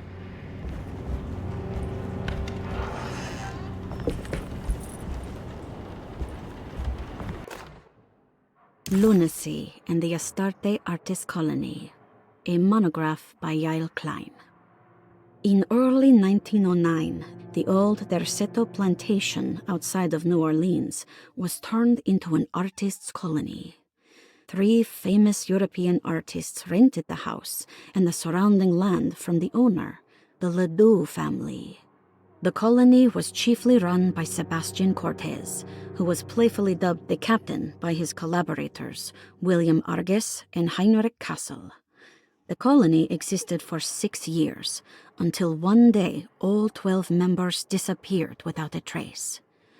It is widely believed that their disappearance is connected to the disastrous hurricane that passed through on September 29, 1915, but nothing truly supports this claim. What is known is their frequent participation in New Orleans nightlife, their love for hosting parties, and their elaborate contributions to the Mardi Gras parades as the Pirates of Pontchartrain. Accounts of their lifestyle can be found in almost every gossip column. It can effectively be summed up as carefree and bohemian. In late June 1909, the name Astarte first appeared in the newspapers. Cortez said the name came to him as he was painting. There is never any claim to knowing about the ancient Phoenician fertility goddess with the same name before this time. His fellow colonist Heinrich Kassel did know, because he later produced sculptures that show clear references to ancient idols of the goddess. It's impossible to know for sure how this name suddenly made an appearance, but it is interesting because of Derceto's history.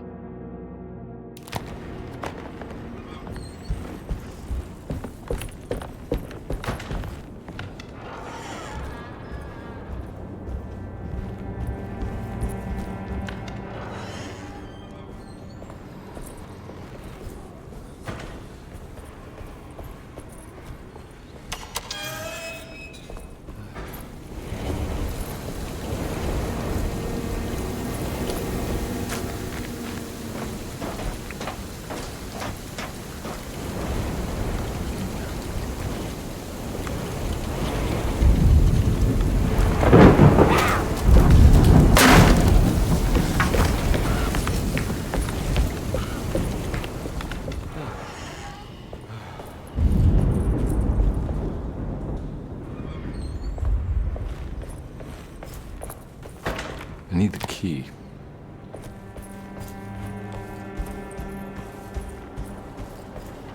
I can't leave. I got a job to do.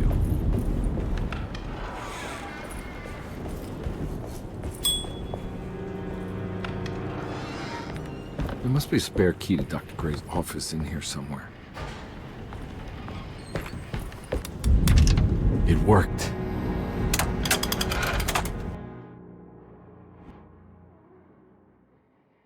the last guest in the empty room suffered from severe maladaptation.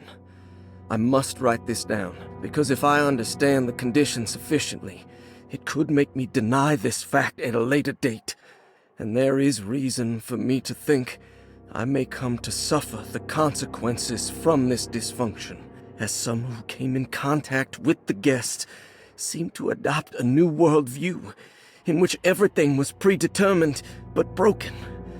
Upon accepting this worldview, some memories became unmanageable and later rejected. I do not know what this means.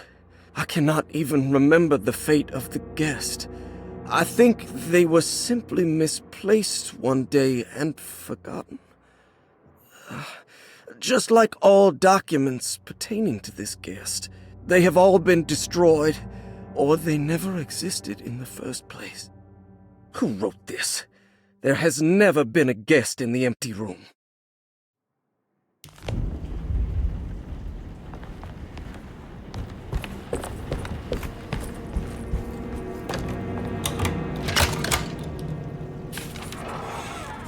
Dr. Gray's office, all to myself. Let's see if we can figure this guy out. I have finished tidying up Miss Beauregard's belongings. I will leave it to you to contact her agent and have them collect her things. I found one of Grace's drawings she might want back, along with this key in her room, which I believe you've been looking for. Mrs. Thompson.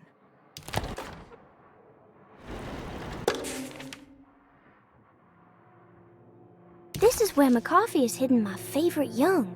It's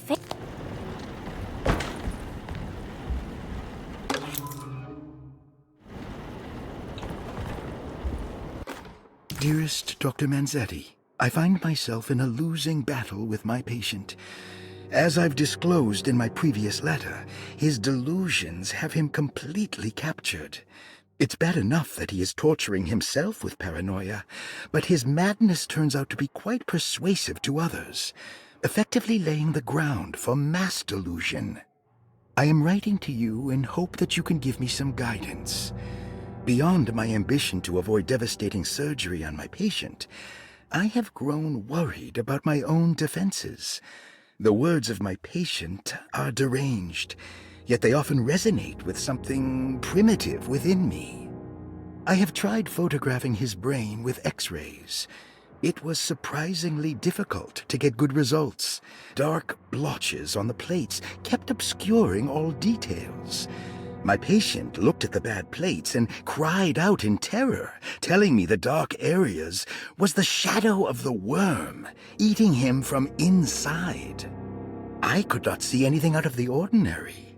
I hope this is a sign that my mind is not as receptive to the madness as I had feared. After further inquiry, my patient described the shadows inside his mind as some kind of chthonic monstrosity that wants to undermine his sanctuary. This is clearly a reference to a place he calls Teroea, a sort of library or convent that works as a psychological haven.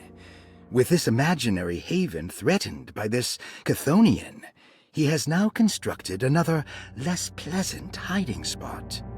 Lately, he has been bringing up a metaphor of a steamboat that has run aground, that he feels like he needs to start the engines and reverse, but he is afraid that the hole in the hull would cause the whole ship to sink.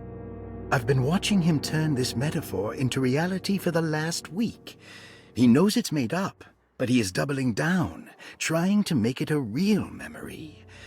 I feel certain that this is my chance to break through the barriers of his self-deceit.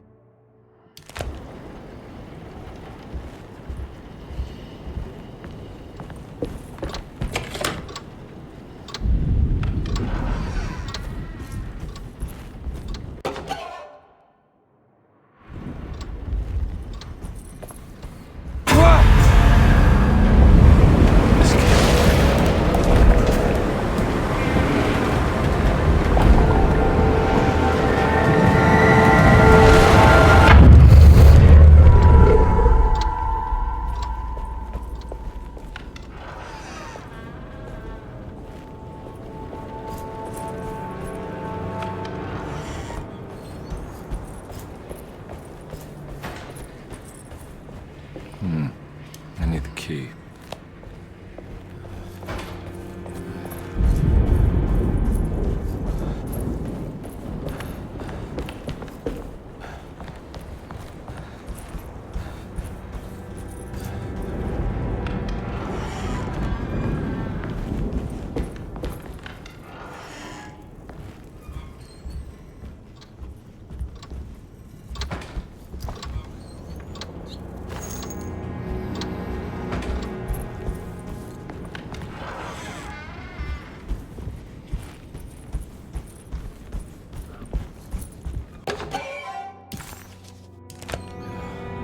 I think Dr. Gray might be in there. Perfect time to snoop around his office, then.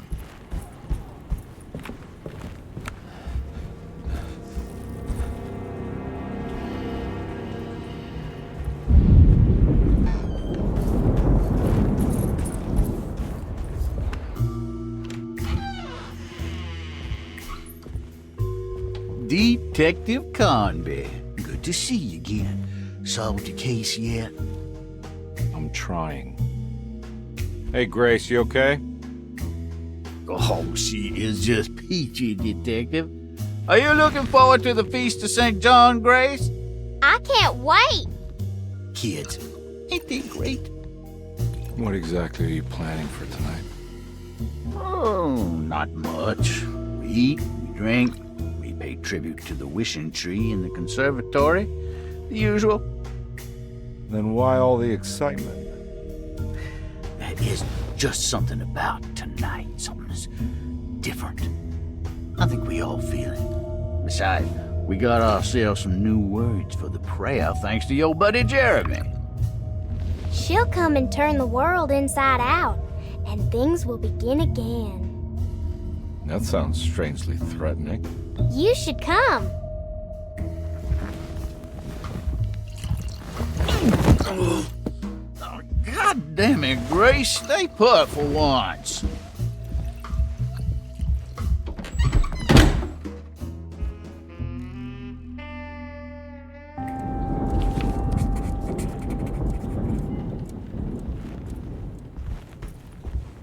There's something missing.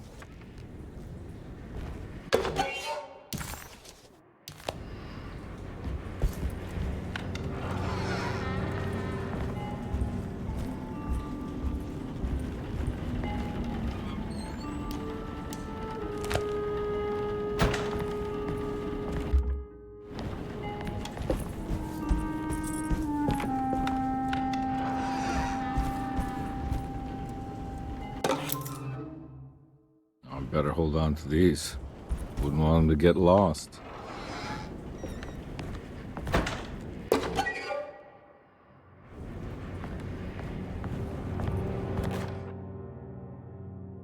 Jeremy knew that the only one who could help him now was the guest in room number 3.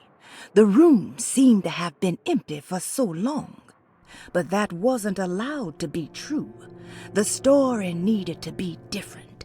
To include something from the outside, he would bring the guest back to room 3 and show them what was in that safe.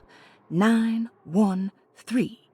But those were not the right numbers. That was the combination for the safe in the clerk's office.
This is my room. I belong here. I recognize this view.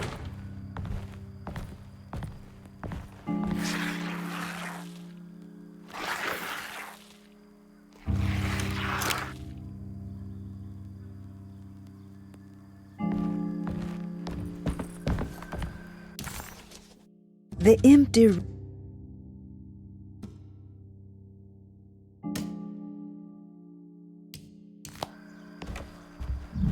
I know the combination. I carry it with me.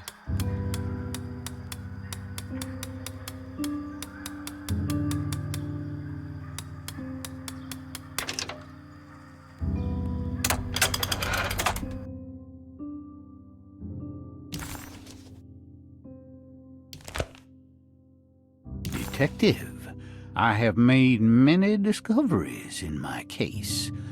The child we want is safe, thanks to good people like me and you. We're so similar, but you don't see all the things I do. To find your man, Jeremy, you also need to look for the girl. It has always been that way. The young deliver us all. You should have a look in my room. There's a piece of the puzzle you will need. How long have I been here?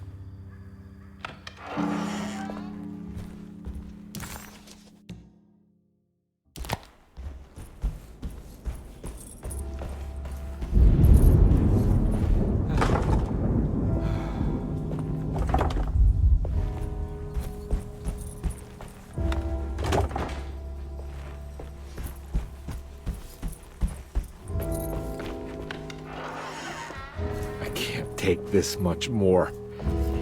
This has to end.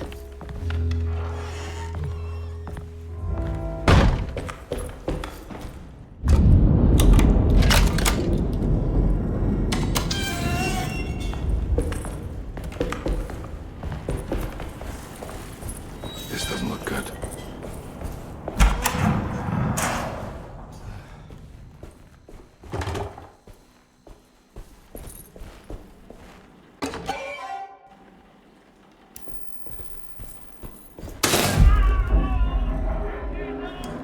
I need the key.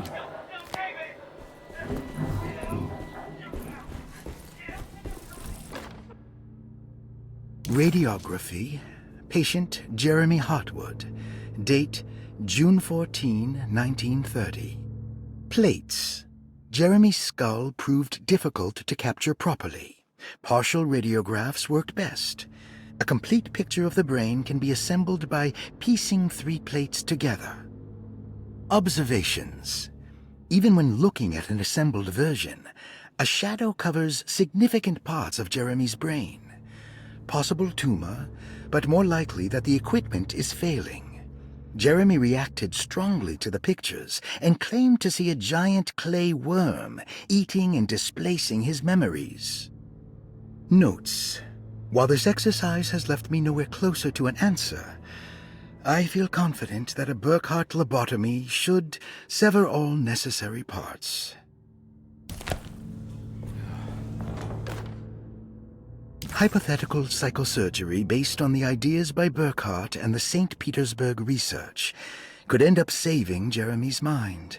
Severing the connections around the frontal lobe would certainly solve most mental afflictions. The procedure would be brutal in performance, as well as in efficiency.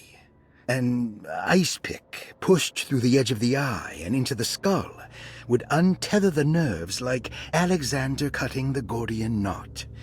As this would likely leave Jeremy in a very different condition, all other paths should first be explored.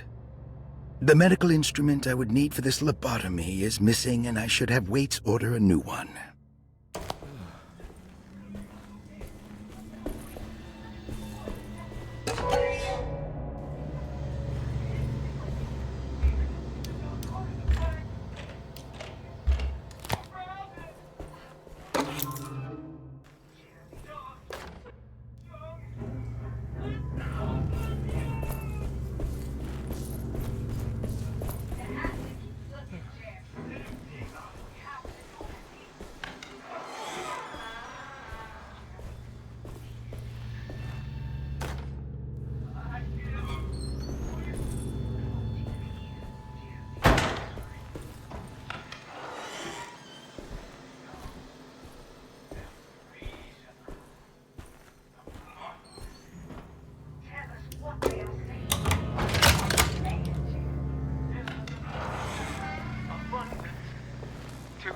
that go?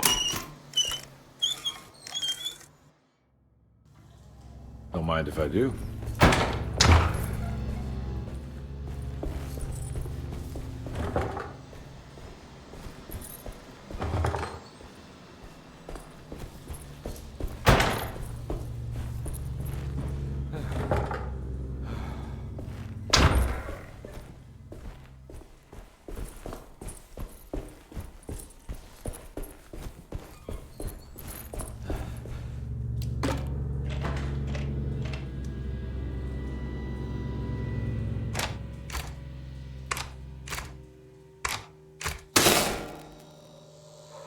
That's better.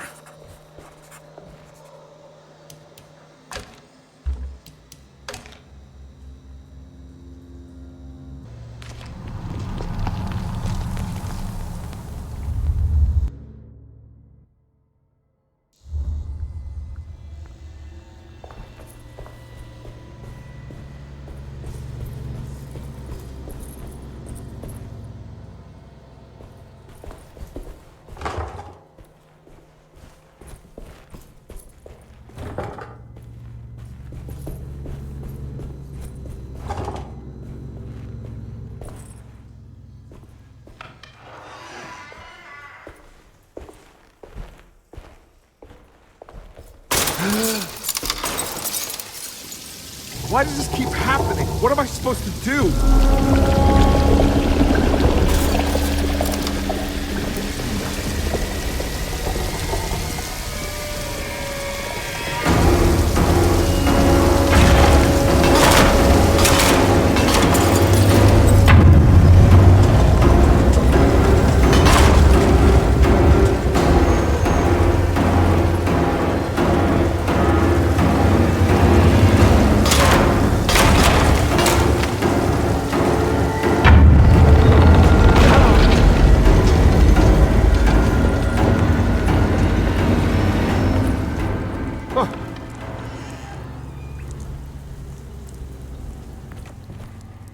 And we're back here. Well, perfect time to have a look around this place.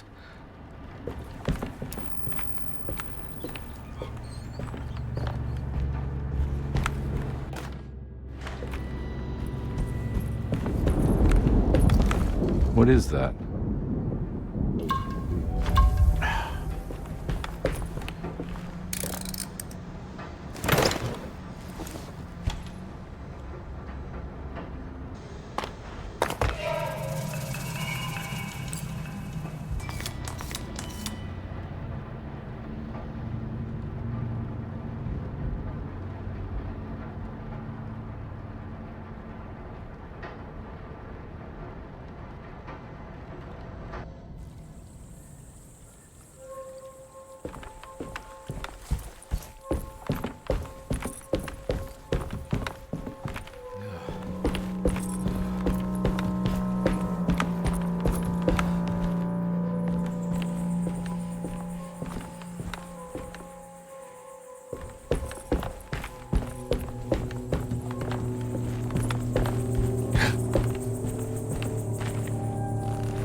This is where Jeremy's hiding, right? Hello? Is anyone there? Jeremy? I need help! Wait! Can you hear me? I'm stuck in the mud and the fire is taking Jeremy, me. where are you? The motor is dead. I can't do anything more. Hang on, Jeremy. I'll figure something out. I'll get the boat running.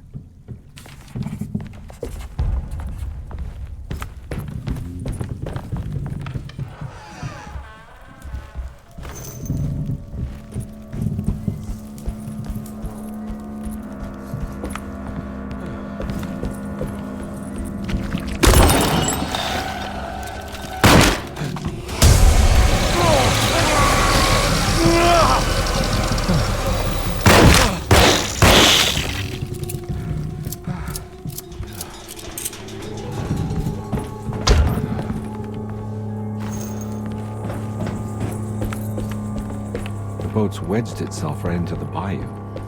If I get the motor started, I could try reversing back into the river.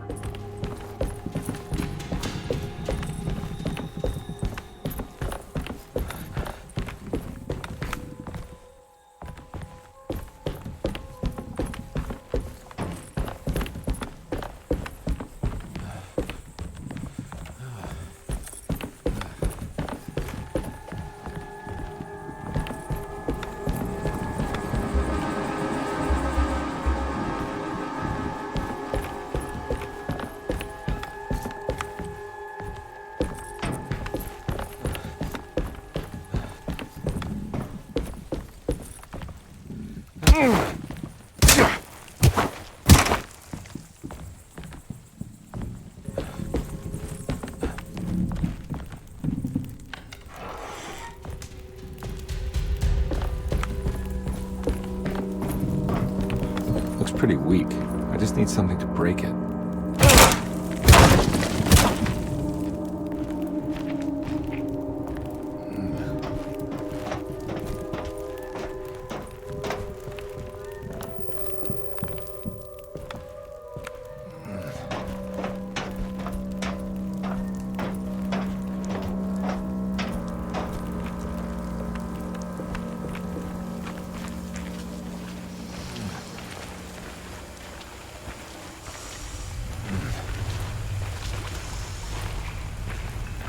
This definitely needs fuel.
around my neck, and then I strangled all the life from my body.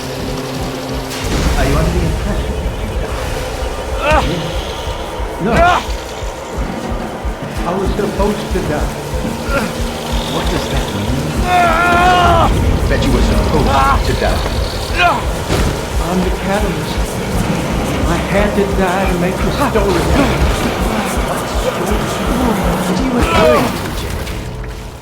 30 years ago, Frederic needed me to die. You're not making any sense, Jeremy. Find your focus. Hey! I cheated everyone. I didn't play my part. Hey! I escaped my doom. My destiny. Again, find your focus. Hey, I'm right here. What the hell is going on? Now everything is wrong. Nothing is in Hey! place. I'm right here! Calm down, Mr. Conby. What do you want? Were you not talking to Jeremy right now? I haven't seen Jeremy all day. Are you all right, Detective? No. Actually, I don't think so. Well, maybe. I'm gonna go look for Jeremy. Good. Let me know if you find him.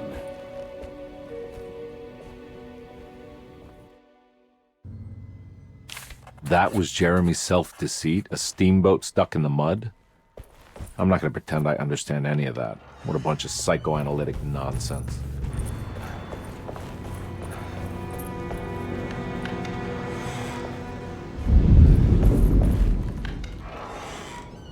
Surprisingly neat. Maybe I've been selling that old barfly short.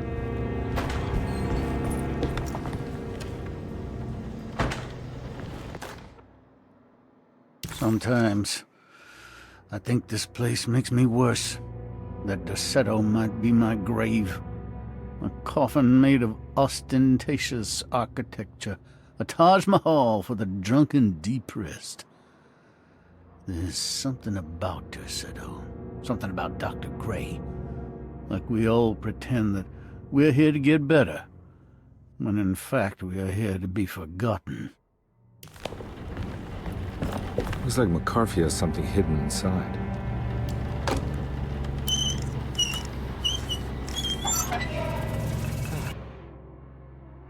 Why would McCarthy lock this up? Was he trying to keep Grace from completing the shape? If so, couldn't she have just made another drawing? What the hell happened in here?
looks familiar. How am I back at the office? Jeremy's never been here. That's me, isn't it? How long had it been since I drowned myself in drink and depression? It had all felt so peaceful, slipping away into oblivion. A welcoming, dark voice wrapped around my mind like a heavy blanket. It turned off suddenly as I woke up from the sound of my office door closing shut. A messenger had left a telegram from Mrs. Saunders. She had a lead on where to find her husband and her kidnapped daughter.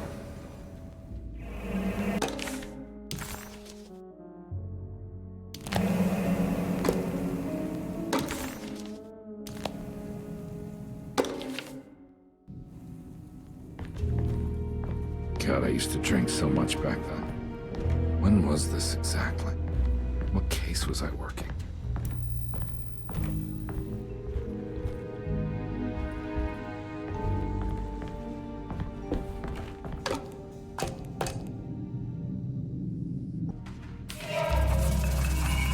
I remember this case. Some kid got taken by her father, headed out of state, but he had made a mistake by selling a painting that his wife actually cared about to a collector named Thornhill to fund his venture. That's how I tracked him down. At least I think so.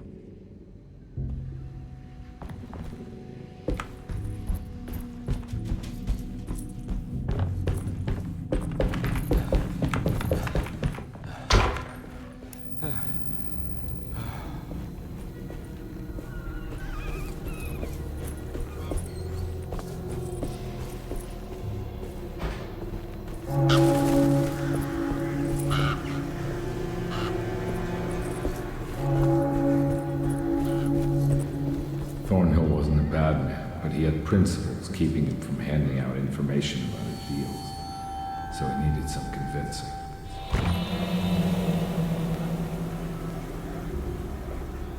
Well, every case can't be squeaky clean.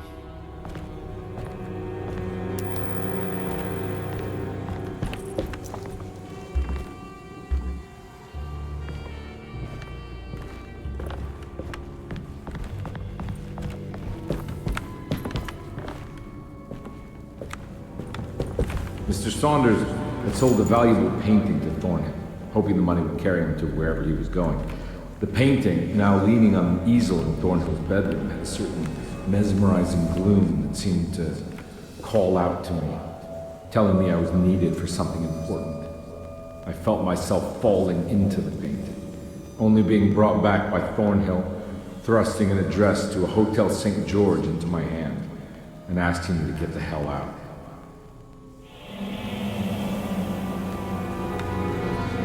I don't remember this at all, but I can't say it didn't happen.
On my way to the hotel, the Morton gang caught up with me. I owed them money, a lot of it. I can't remember what for, probably some dumb gambling debt growing in size for each payment missed. I punched one of them out, and I sent the others packing. Just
I found him.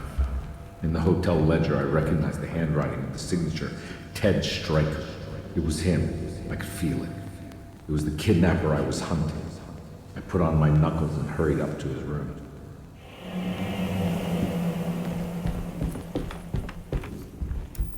Something about that name, Ted Stryker, rings a bell. Feels vaguely familiar.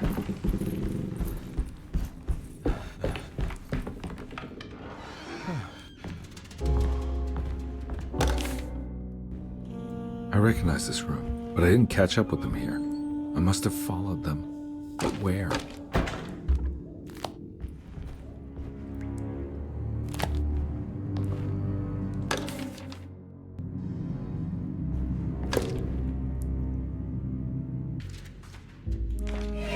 That's right, he was running away, ditching his old life and marriage in New Orleans to find something better in Tallahassee. And he took his daughter with him against the will of the mother. That's why she hired me. But I stopped him. I caught up with him at the Pearl River Bridge.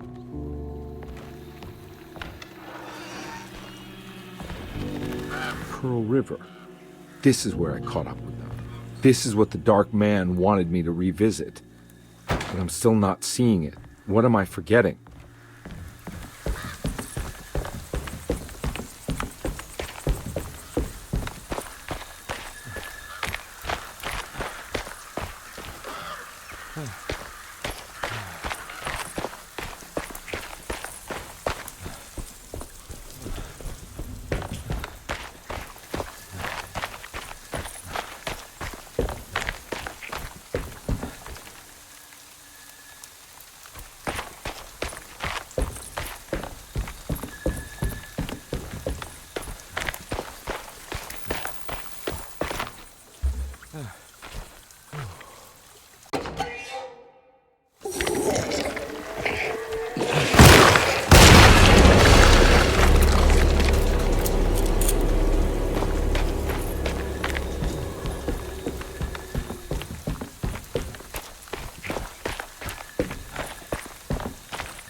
I can't believe I didn't recognize you. I looked a little different back then, I suppose. Was any of this real? How do you mean? This day, just... so much is happening. I can't... I think I've lost my head. Do you need me to apologize? I mean, I am sorry. I don't think I need to begin to explain. You're just a kid, Grace. I'm really sorry. I didn't mean for it to happen. Lies. More lies. No, really. I thought I was being a good guy by handing you over to your mother. I didn't know. I couldn't have known that she wouldn't care about you. I don't know how this works. What is this for? Some form of admission of guilt. Maybe acceptance. It's what the Dark Man wants. I guess we just watch my father die again then. You think he's alive? I know he is. He's down there, scared that he won't be able to get out. That he will drown with his daughter again. What are you saying? We gotta save him! We? Do it yourself. I'm down there with him, remember?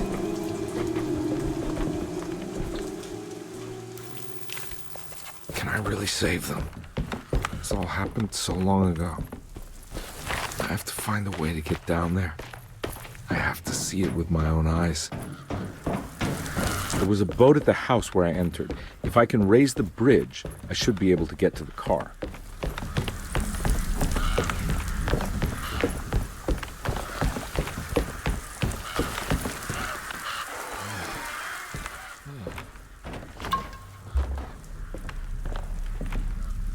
This must be where the bridge is operated. Nothing's happening. It's like something's holding it back.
God, Carnby. Are you okay? Don't leave me alone. What the hell have you been doing? What's going on here? Look at this mess! I'm sorry, Mrs. Thompson. Don't make me kick you out of this house. Now get out!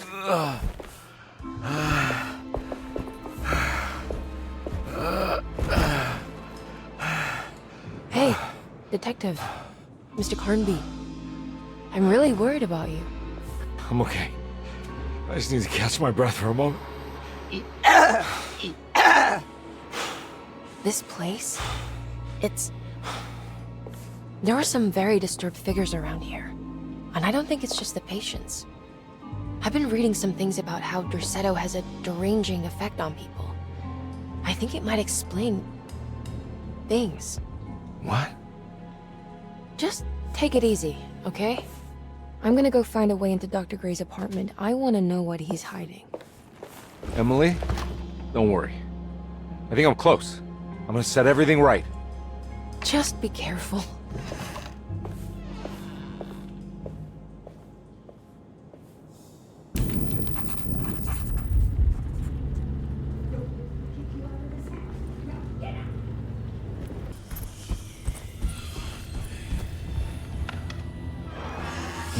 Detective, am I glad to see you. Lock the door, will you?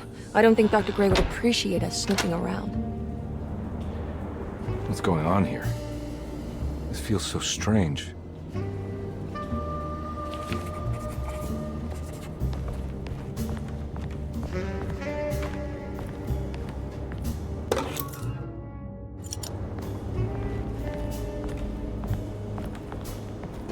Have you found anything? What? Yeah, I've seen some things. Okay. Let me know if there is anything you want to talk about.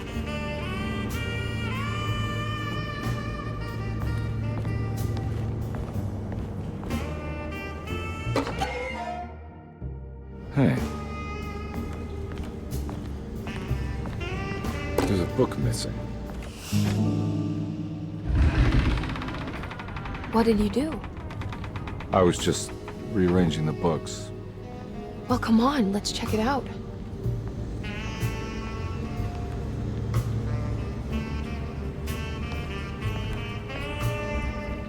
I think I'm beginning to understand. Dr. Gray is dealing with some kind of mass delusion.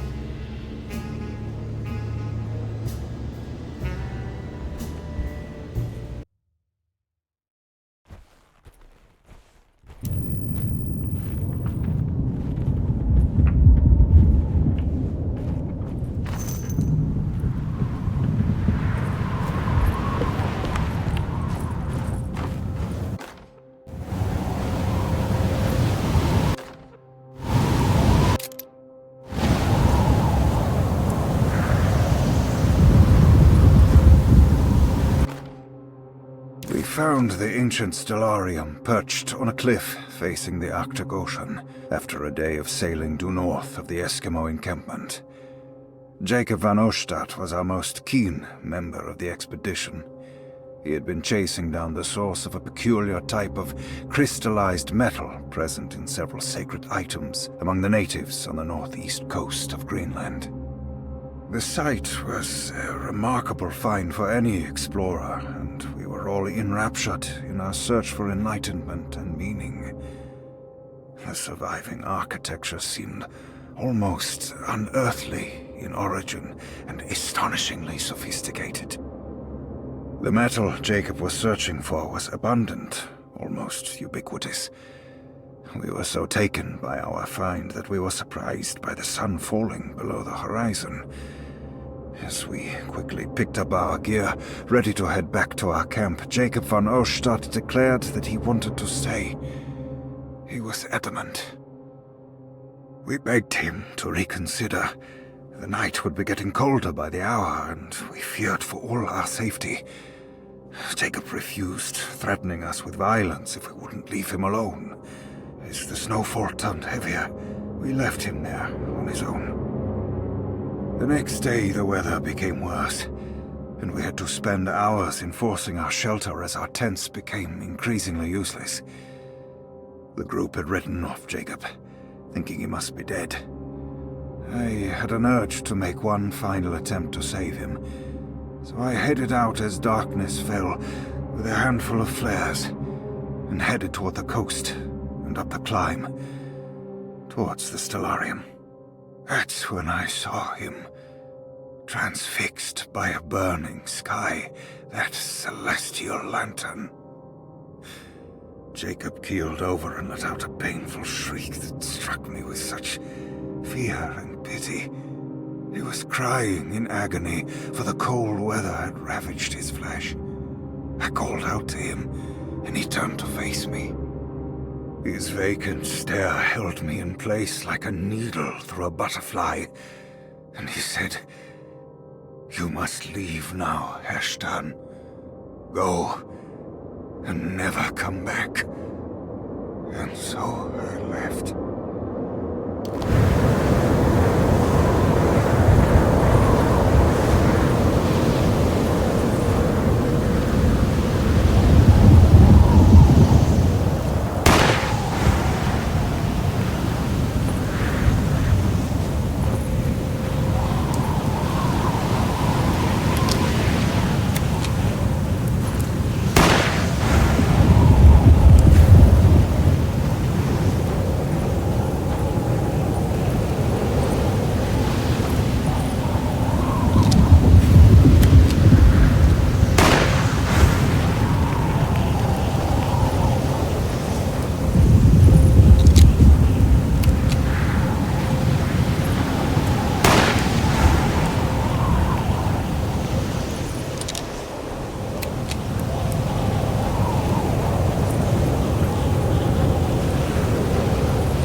Hey, you!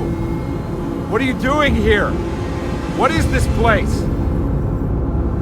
Turn back, detective. You're not wanted here. Whoa, take it easy. I'm not your enemy. Oh, you're wrong, detective. You're wrong.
I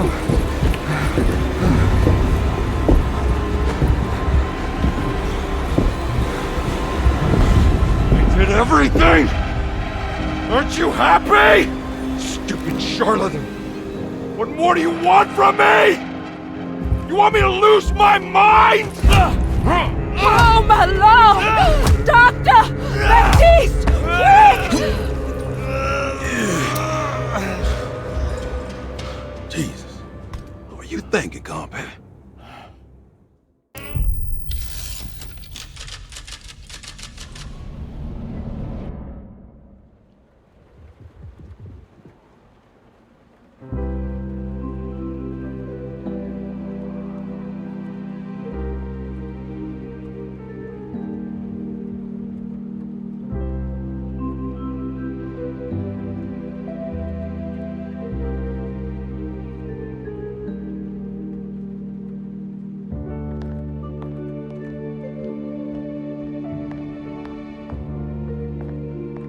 You awake?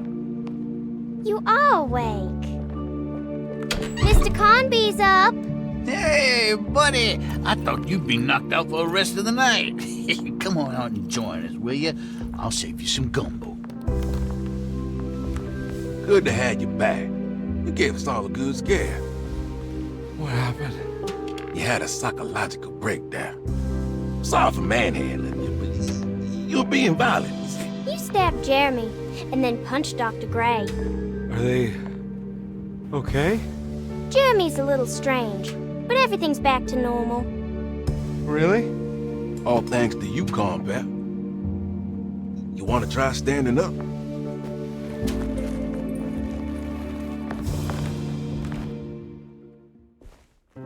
Well, if it isn't the hero of the day.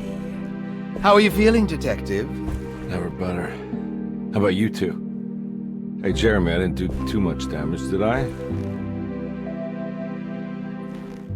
Things are fine. Very quiet. What's up with him? Painkillers? No. You see, despite you having the finesse of a one-eyed butcher, you managed to lobotomize dear Jeremy. I did what? It's actually quite impressive. It's not like I hadn't considered it myself. I just wish Jeremy could have been helped without reducing his personality to that of an oyster. But he's gonna live. Of course. As long as someone keeps feeding him, he'll outlive the best of us.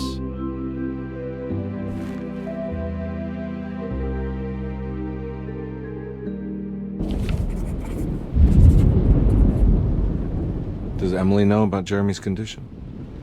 Yes. She seems to be handling it quite well under the circumstances.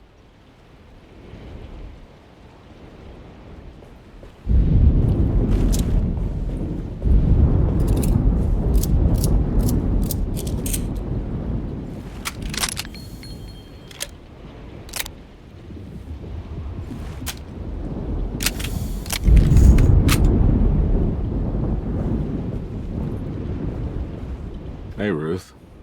Glad to see you made it back to Derceto. You too, Detective. Make sure to stay for the festivities. It's no Mardi Gras, but it ain't bad.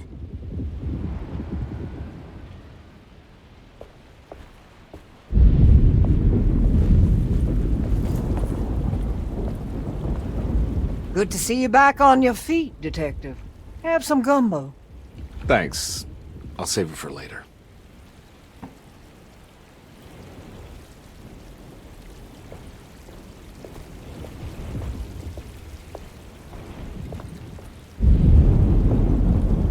All right, tell me, what the hell's about to happen here?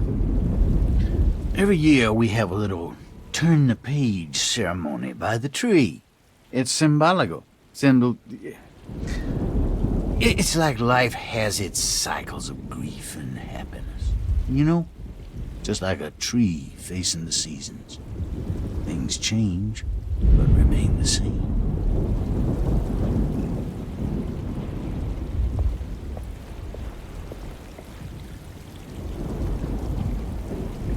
That is one impressive tree. More impressive than you could ever imagine.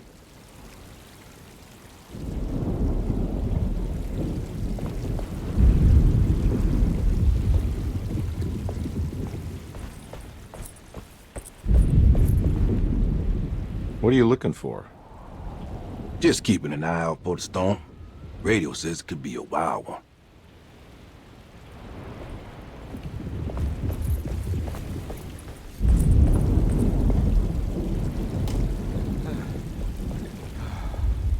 Everyone knows what to do? Y'all know the new words. Mrs. Thompson, we talked about this. I'm not sure everyone is comfortable. Doctor, I insist. This is important. We've waited for so long, Doctor. Let's just go with the old song. Not every change is an improvement. Boss, good or bad, we need to move forward. All in, Doc. Let's bet it all. But we don't know what we're dealing with. It'll be okay, Doctor. Better even.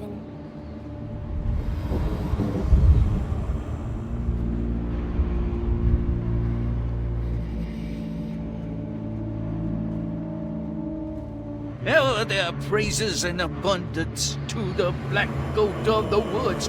Hear us, mother. Take pity on us. Take pity on us.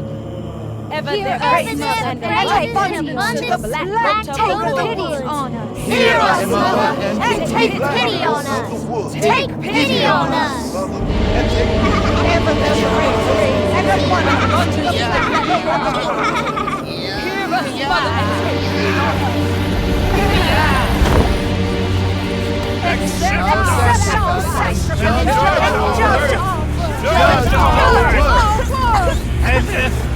Stop! Are you crazy? This is what needs to happen, Carpet. Grace! Stop! Stop! Shoot the ground! Shoot the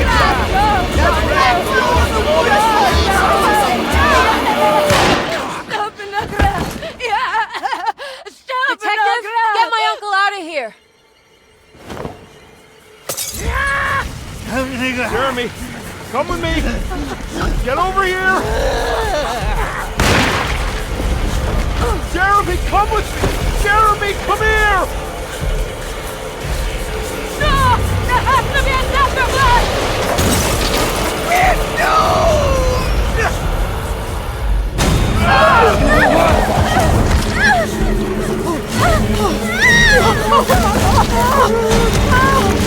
Jeremy! Come on.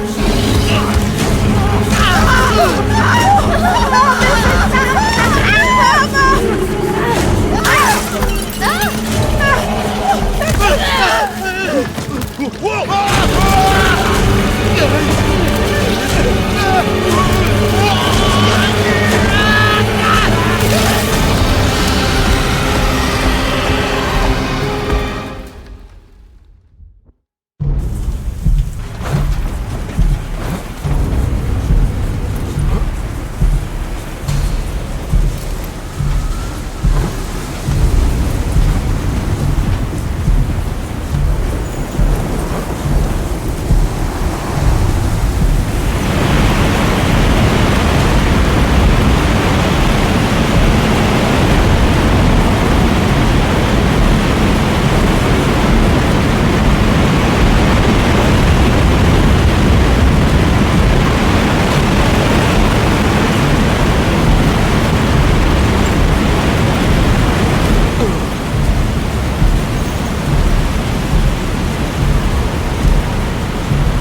Detective! Oh, what the hell was that? I tried to tell you. There was so much evidence. Their devotion to the Black Goat was like nothing I've ever seen before. I felt so dumb believing any of it, but I'm glad I did. Are you okay? Everything is out of order. This isn't the way the story goes. I shouldn't be alive. Yeah. Well, you're welcome, buddy. How are you doing, sweetie? I kinda like it. You ruined everything, but I'm not mad.